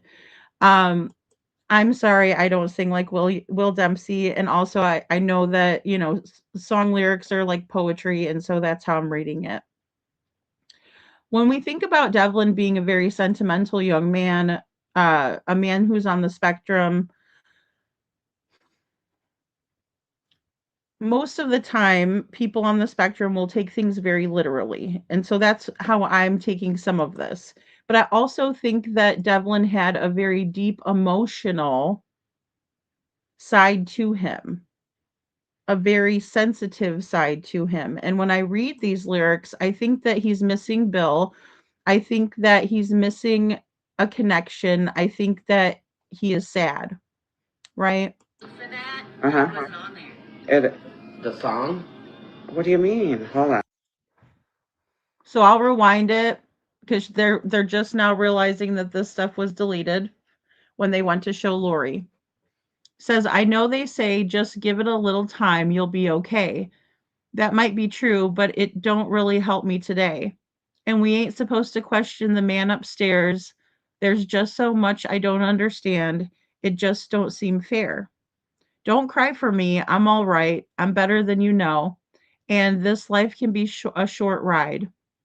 So don't waste it on sorrow and just hold on those moments and those memories we've shared.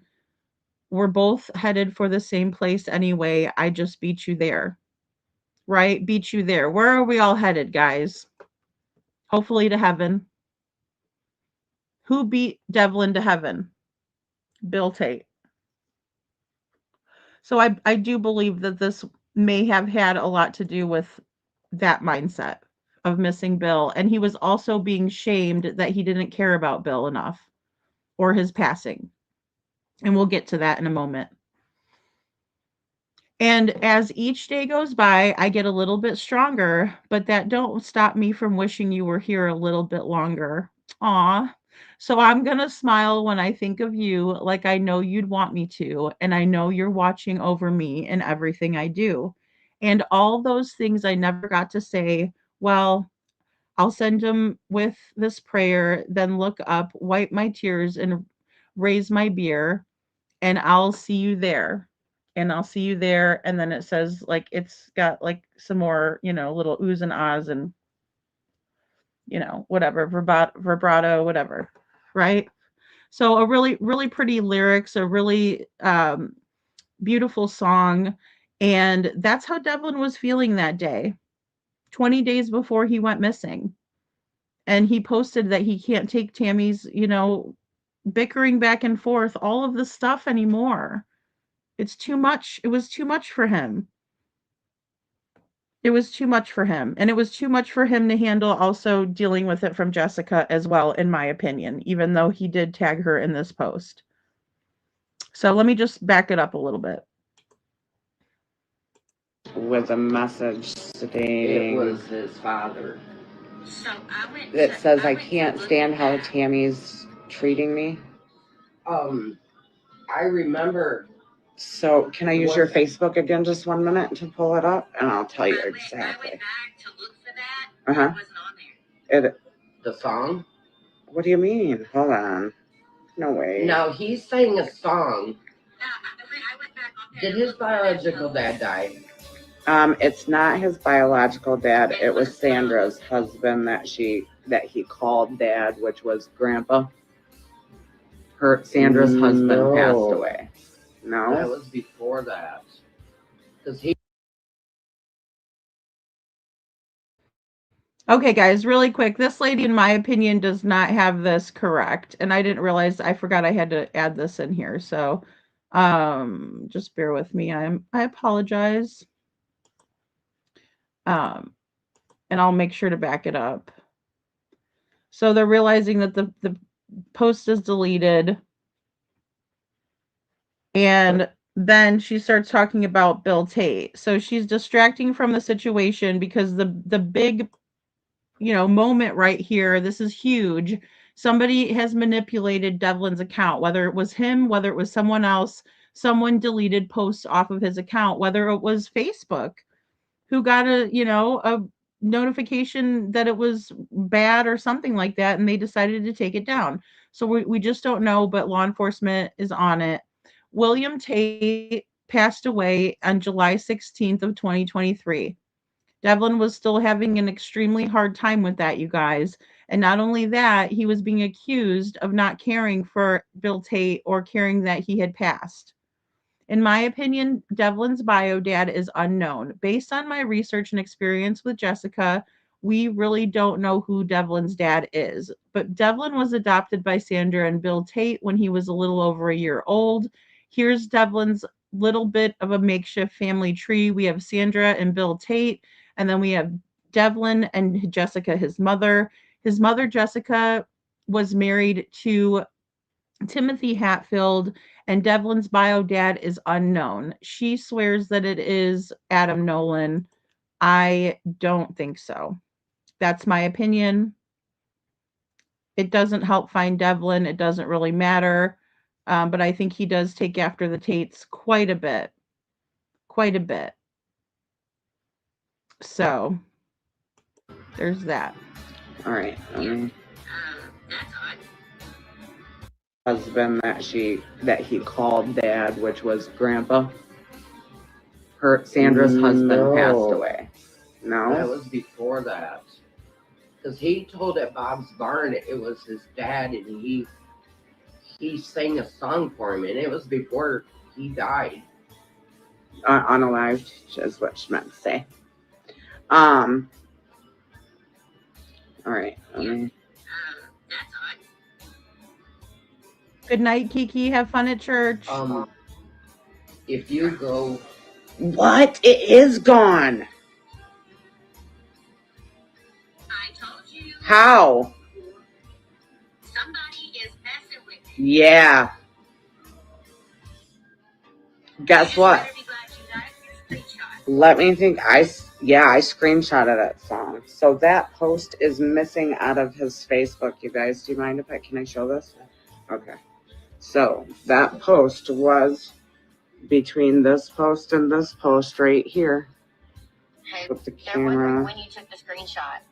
I took the screenshot. Let me look in here. I think it was yesterday, wasn't it? Not like how this is going. No, I don't either. okay, I have a question for you guys. Okay. If this was posted 3:30 of 25, when did Sandy's dad die, or husband die? Okay, guys, so she's still stuck on that, right? And you can see, you could see one person's facial expressions and not the other, but when she looks over, she's like, "Wow, I cannot believe this." And she's like expecting that lady to probably say something like, and she's just like, "Well, I have a question about this or that." And so, yeah, no. Bill has been, passed away since 2023. Devlin was most recently dedicating songs to Bill because they were accusing him, in my opinion, of not caring enough, which is very sad and actually sick. It's insane in the membrane. I'm curious if somebody told him if his real dad died. William, right? She's curious if somebody told him that his actual real dad died instead of the one he called his dad. What Adam Nolan is who Jessica insists is that Tim Hatfield is not his dad. That MYT. Adam Nolan was incarcerated. Right. Adam Nolan was incarcerated in 2021. They said Bill passed in 23. That's his brother. Bill passed in 23. William. So his name was William.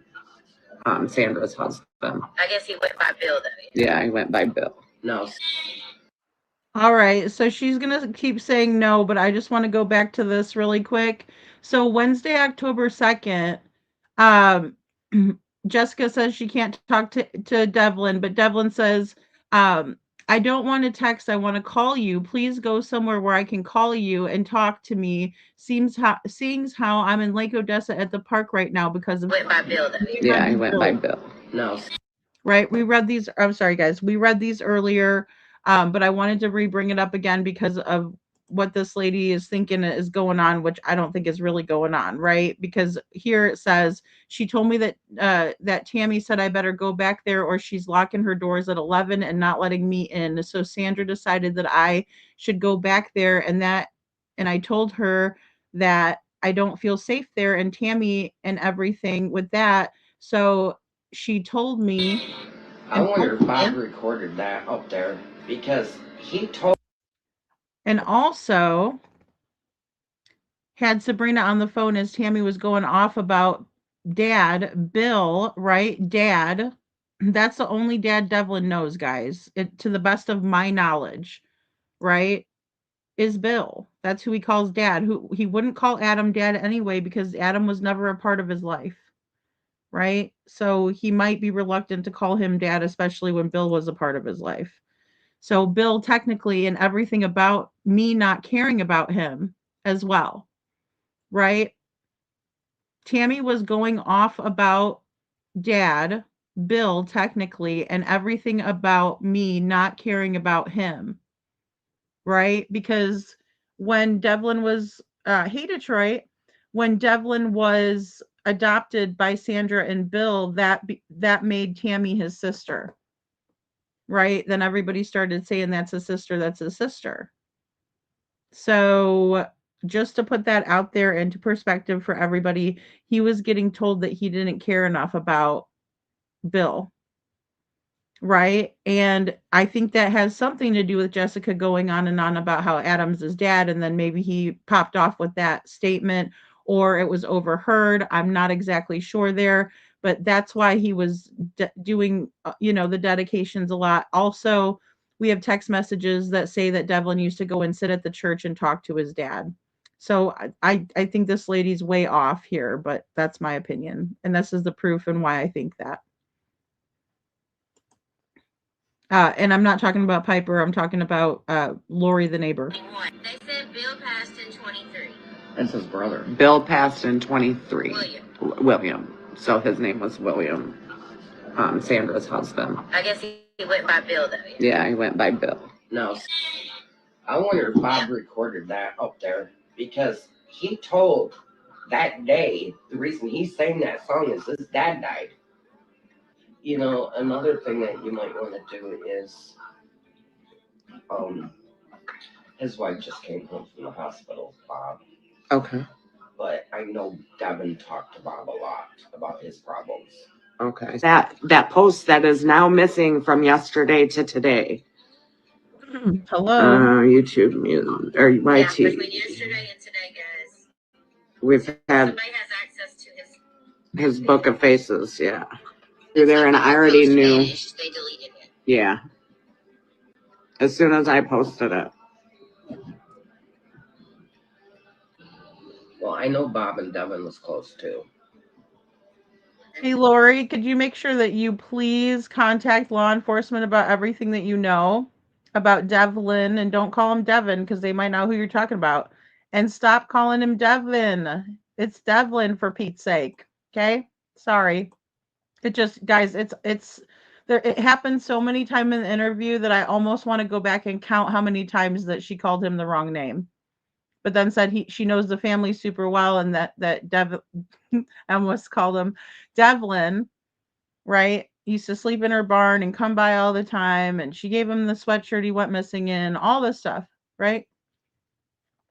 So here we go. It's about to get a little bit more bumpy. So I was told by Sabrina that Ellie came in and took his old phones out of his cupboard and that they have them.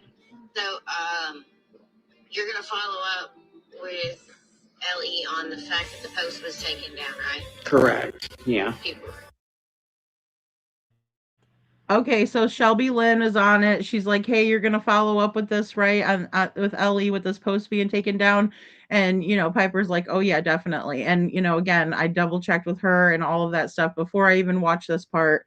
I was on it. The only thing I needed to know was that it was deleted, and I logged off of Facebook and I went to the real world. Lori, the neighbor, close family friend, is not a reliable source, in my opinion. This is my analysis here, guys, but I appreciate her time. I do.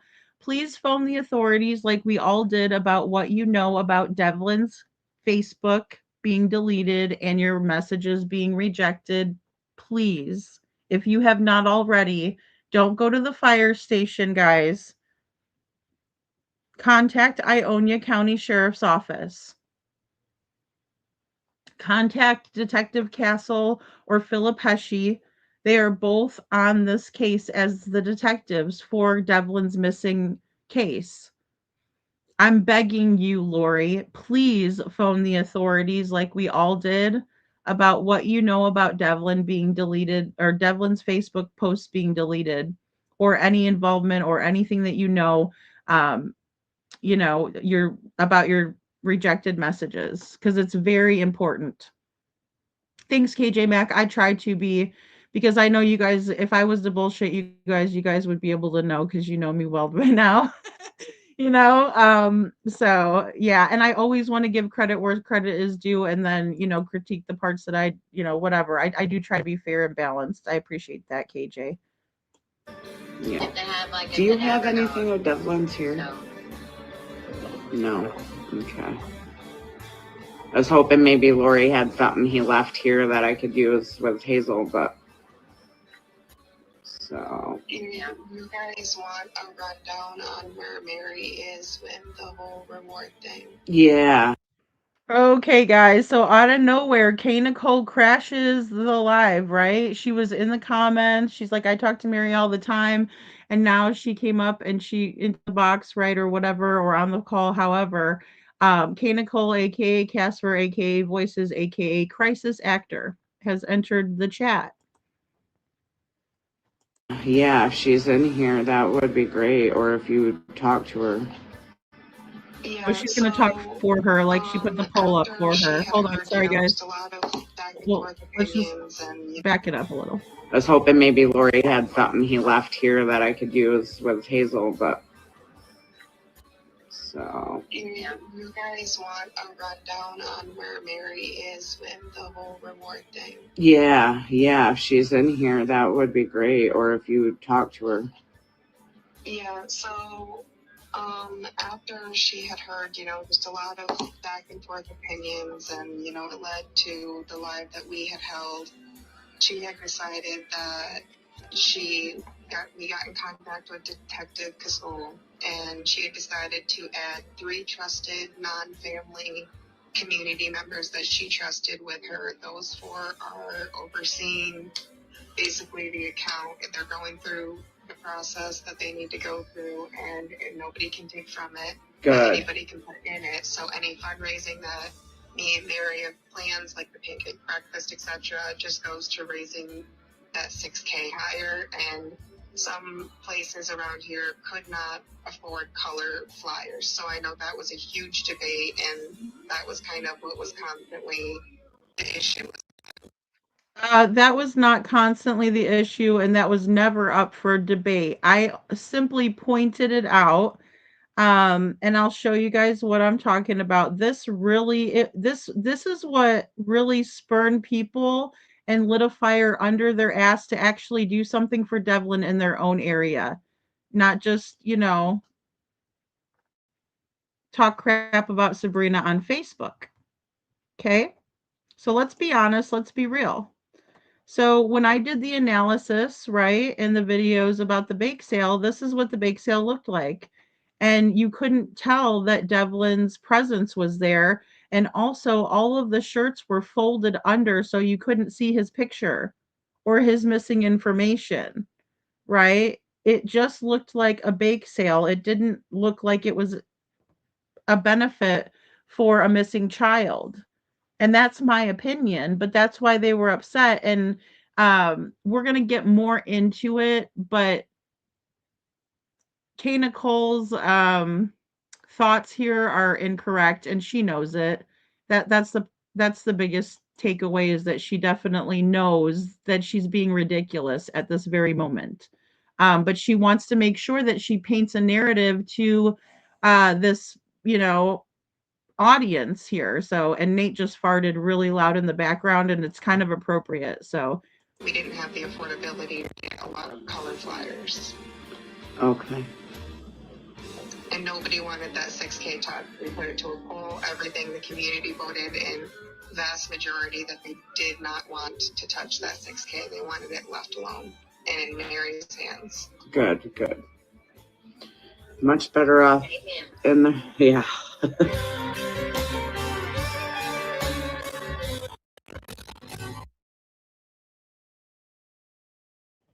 okay, guys. So, that was really a huge setup. We all seen it happen on the hate channels on YouTube. It's a really big setup. And let me read this off to you guys here.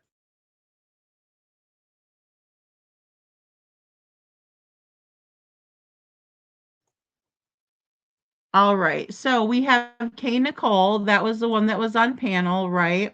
And this is on the Devlin Tate Informed page. And we're going to do a to be continued on this. Now, this is one of the polls that was posted I don't know if all of the polls were exactly alike because I haven't had a chance to look at them. Because honestly, I was gonna go ahead.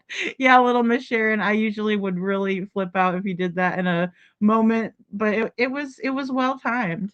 It was well timed. So yeah, with this is one of the rigged polls, in my opinion, that was put up. So it says Mary tried to satisfy everyone and it wasn't good enough for some.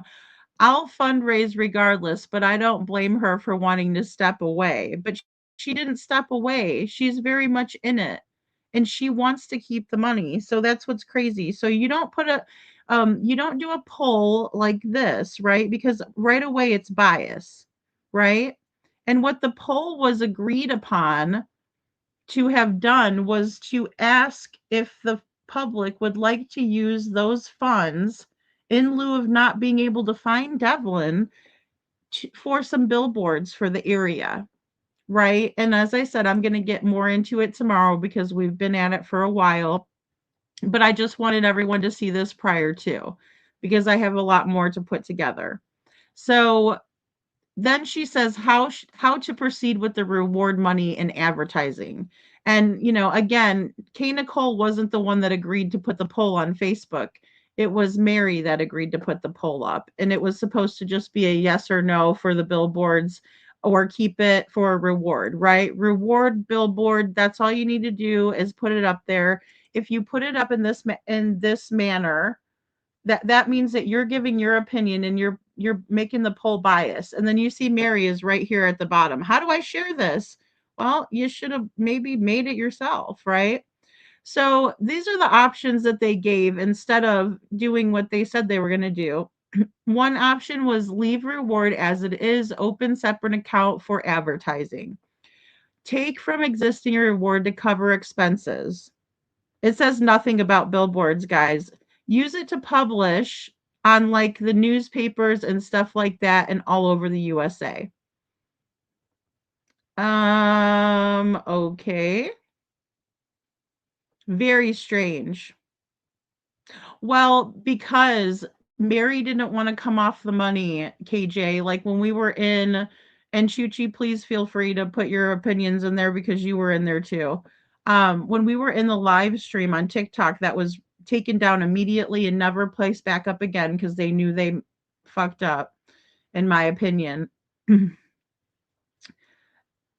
We were talking back and forth in the chat, and one of the viewers, Munchie, said, well, what if we put the money towards the billboards? And it's because it was one of Kay Nicole's people who wanted that to be done. Kay Nicole entertained it. And that's exactly what happened. And Mary was crickets, right? She wasn't saying anything. She was quiet as a church mouse because she didn't want to come up off of that money for no reason at all. And that's fair enough. To me, fair enough, right? But say that, don't play games because that just makes y'all look really, really shady, right? And like clowns. So again, don't call me a liar. I won't call you a clown. Don't do fuckery in a missing kids case, and I won't call you a clown. I won't call you out. I won't say anything about it. But you guys continued on with this nonsense. So here we go, right? But no, all it was supposed to be was billboards, yes or no. So then Kay Nicole, aka Casper, she was Casper that night. She said, well, what if we do a poll, Mary? And then Mary didn't want to agree to it. And then finally she did. Right. And then they never showed the live stream again. But we thought we made progress that night. And that's why, she was in the chat and I told her, I'm really glad you guys are helping. I tried to, I thought we had come to a compromise. It was just a disaster. And the way that they've handled things is like, that's why, let them do their thing. I'm glad I lit a fire under their ass. So, Chuchi says, when I was in the live with Lady Freedom, they were talking about putting a poll up for a poll up for a reward, and then they were going to back and forth, and finally Mary, after being silent for a little, uh, she decided to say yes to do the poll on Facebook. And then I said, wow, do we have a compromise? That's how I felt. I think Munchie in the chat felt like that too. I think we all felt like we were getting somewhere. Um, and I was like, "Oh, wow, okay." And then when Kay was on board with it, I was like, "Well, that's even more promising." And then Mary was never, like you said, she was crickets. Yeah, she was silent. And then we finally, well, I shouldn't say we finally got her to. It was Kay's influence that got her to do anything. But then when you see what Kay's influence is, it's not, it has much to be desired, in my opinion, right? Because it should have just said, "Hey, we're looking at maybe releasing some funds for billboards. Would that be something that you all would want to do or not?" And like I said before, I never voted on this poll ever because I didn't donate to the poll and I'm not in the community anyway, right? So we've just talked about it over here on this channel. Um, and so yeah, I was excited thinking that maybe there might be some kind of forward motion to it, right? Um, Not so fast. Okay, so underneath this poll, I just wanted to read this because my name was brought up in it. Brandy Egan says, "My opinion, nobody is going to give this any more money with all the mess from the first fundraiser and so on." And I agree with Brandy here. I think this is a very smart thought. And I think that most people have a bad taste in their mouth because of what Sabrina did. And that doesn't mean to keep bashing her against the rock, right? Because she's already admitted it. She's come out, she started crying the last time she talked about it, everything. I mean, what else are we going to do to her, right? Those funds were not appropriated appropriately, but it's not illegal for her to do so because it's not like she was like a nonprofit or anything like that, right? People were giving her money out of the kindness and the goodness of her heart, of their hearts, and she did make a mistake, right? So again, I wish that we could move on, but again, so Melanie May says 100% agree. Use the 6K to find him, period. Yeah, use it to find him. I agree with Melanie May. Nicole says that 6K is not going to find him with one billboard for 2 months, which is all we have money for. So she didn't put anything up about the billboards as promised. Chuchi, are you seeing this? I'll read it again. The 6K is not going to find him with one billboard for 2 months, which is all we have money for. But I thought the poll was supposed to poll the community about billboards, not tell them why it's not a good idea. Right? So very shady. Very, very shady. And then Kay Nicole says, and then there would be nothing left for him or a funeral. And this is where she brought up a funeral, not anybody else. She calls it a funeral. A funeral. I think that might have been a voice to text error. That's what people tried saying before, but several people were harassed over it. Okay, well, because we're not trying to put a funeral on for Devlin, we're trying to find him. Kay Nicole, we'll cross that bridge once we get there.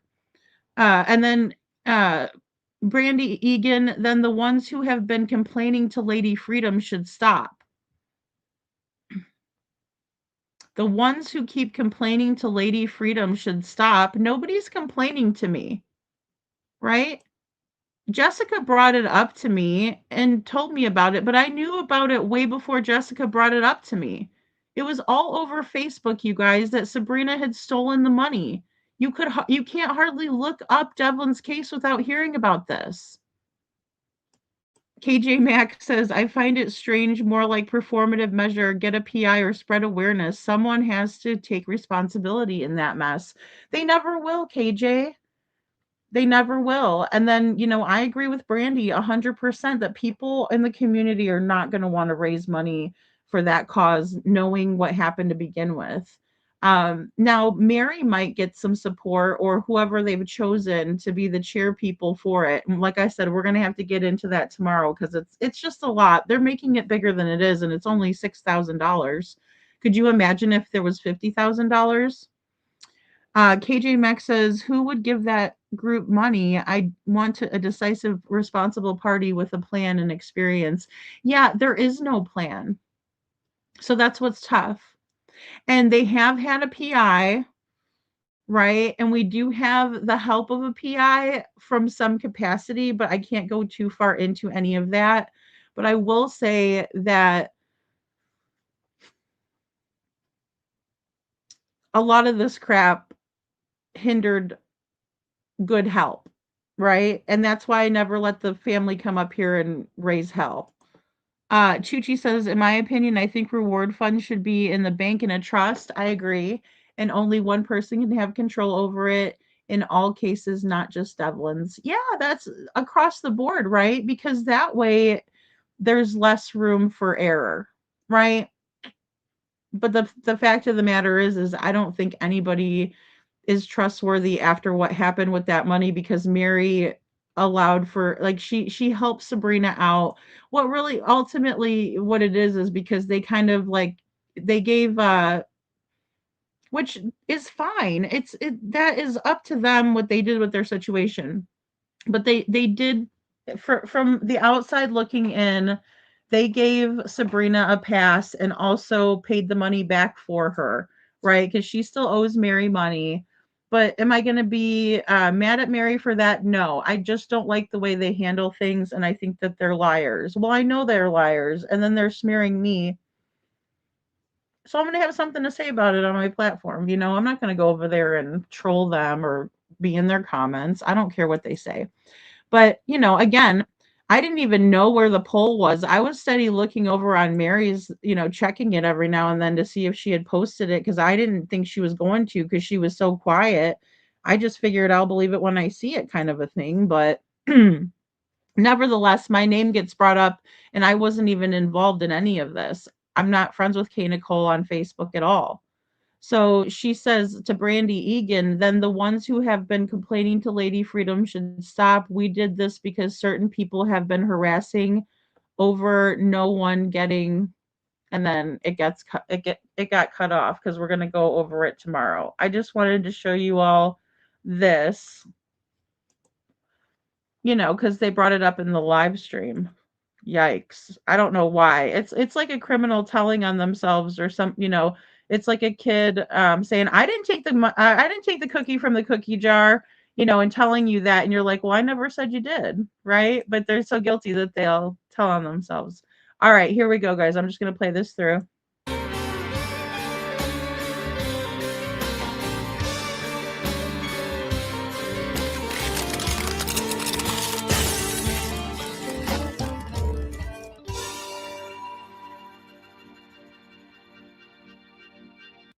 Alrighty, so it's only a matter of time. It's only a matter of time. Oh, good. That yippee, that was the end. There we go. So, and I think we're gonna find Devlin Tate. Oh, sorry. This lady's got a migraine again. Okay.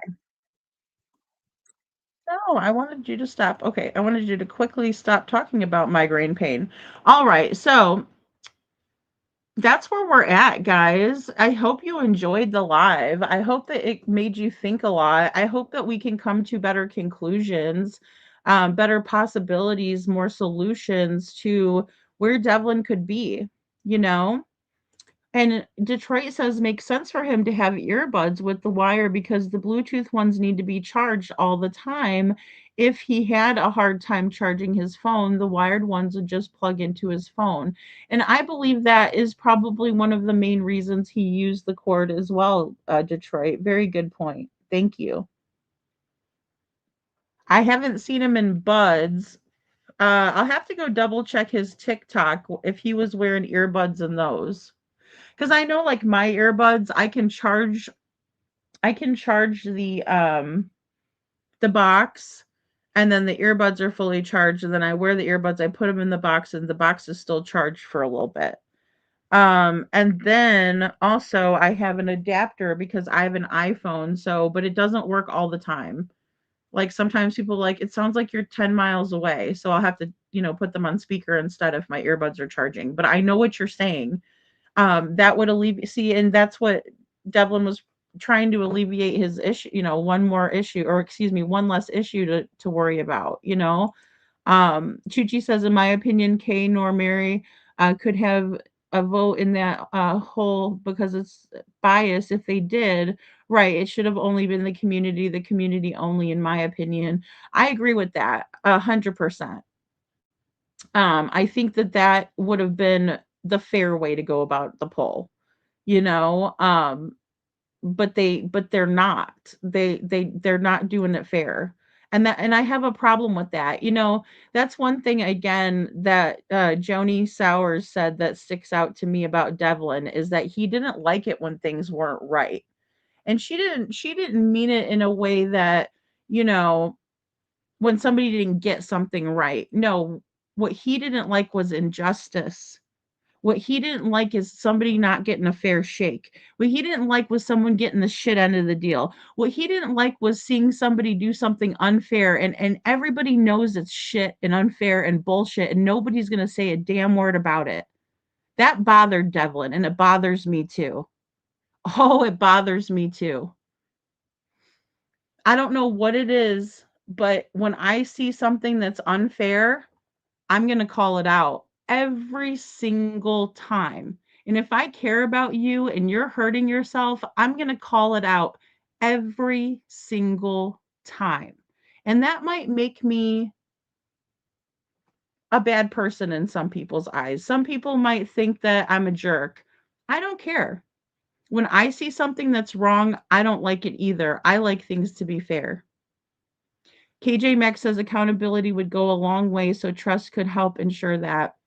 I agree. And and that's the thing too. It's about doing it the right way so that there's no issues, and make it fair. I get life isn't fair, but when there's a clear injustice and we just let it go, oh, it's okay because, little Johnny down the road did it. No, it's not okay if little Johnny down the road did it. It doesn't care. I don't care if Mary has, 10 businesses. It's not okay.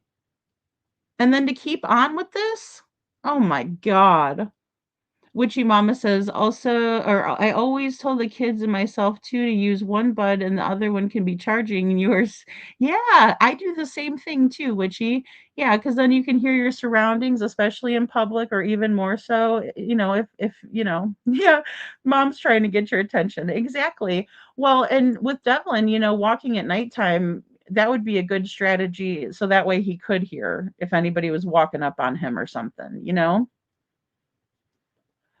I do wish he had some kind of Bluetooth device. It would be easy. Yeah, you could register it. Yeah, I know. I know.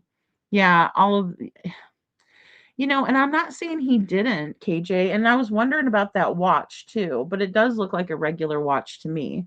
You know, that would be a really good app women's warrior to do. I don't know how many people would do something like that, but I think that's a great idea. Instead of a GoFundMe, it's like a reward fund. And I mean, that's what well, and I guess people just think that if people are really wanting to find their child, right? They're going to do right by the money. If they really want to find their family, they're going to do right by the money. But in this situation, and I am in no way, shape, or form sticking up for Sabrina or her actions or anything like that. But I can understand that she was in a dire situation where her car broke down and she had extra money to fix it. I can see where she would justify her actions, and it's not even up to me to really decide. But as I said before, I was going to just, you know, leave it alone until I realized that they're definitely trying to push a narrative out there and smear my name while they do it. As for Jessica and the other GoFundMe, I've already talked at length about the disappointment there, you know? So I don't feel like getting more into that, especially because we'll talk more about it in the next live. Yeah, it wasn't her money, Witchy. You're very right. You are absolutely right about that, and I agree with you too. And I think that's part of the frustration with the community. But when you have these trolls out there and they're uniting against people, no one's going to speak up against it. But I will anytime I need to, because Devlin doesn't deserve to be treated this way. People were using him for money when he went missing, and then they continued to exploit him while he was missing. And that's part of what I do while I'm doing research. As I stumble upon things, I uncover things. Do you think I like uncovering this stuff? I don't. It's super creepy to me. It's very troubling. It's problematic, right?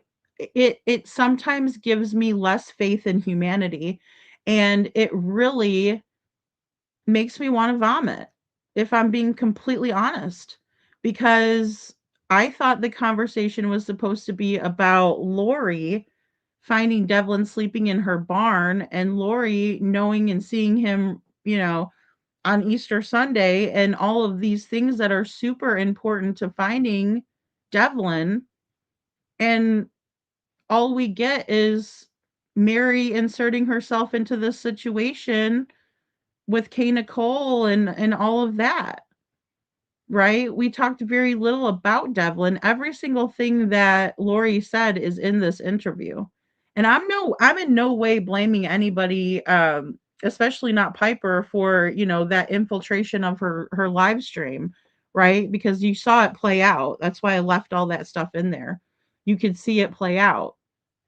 Um, it's unfortunate, right? Because they should be worried about finding Devlin. She doesn't talk about the pancake breakfast, what time it will be, where it will be, any of that, right?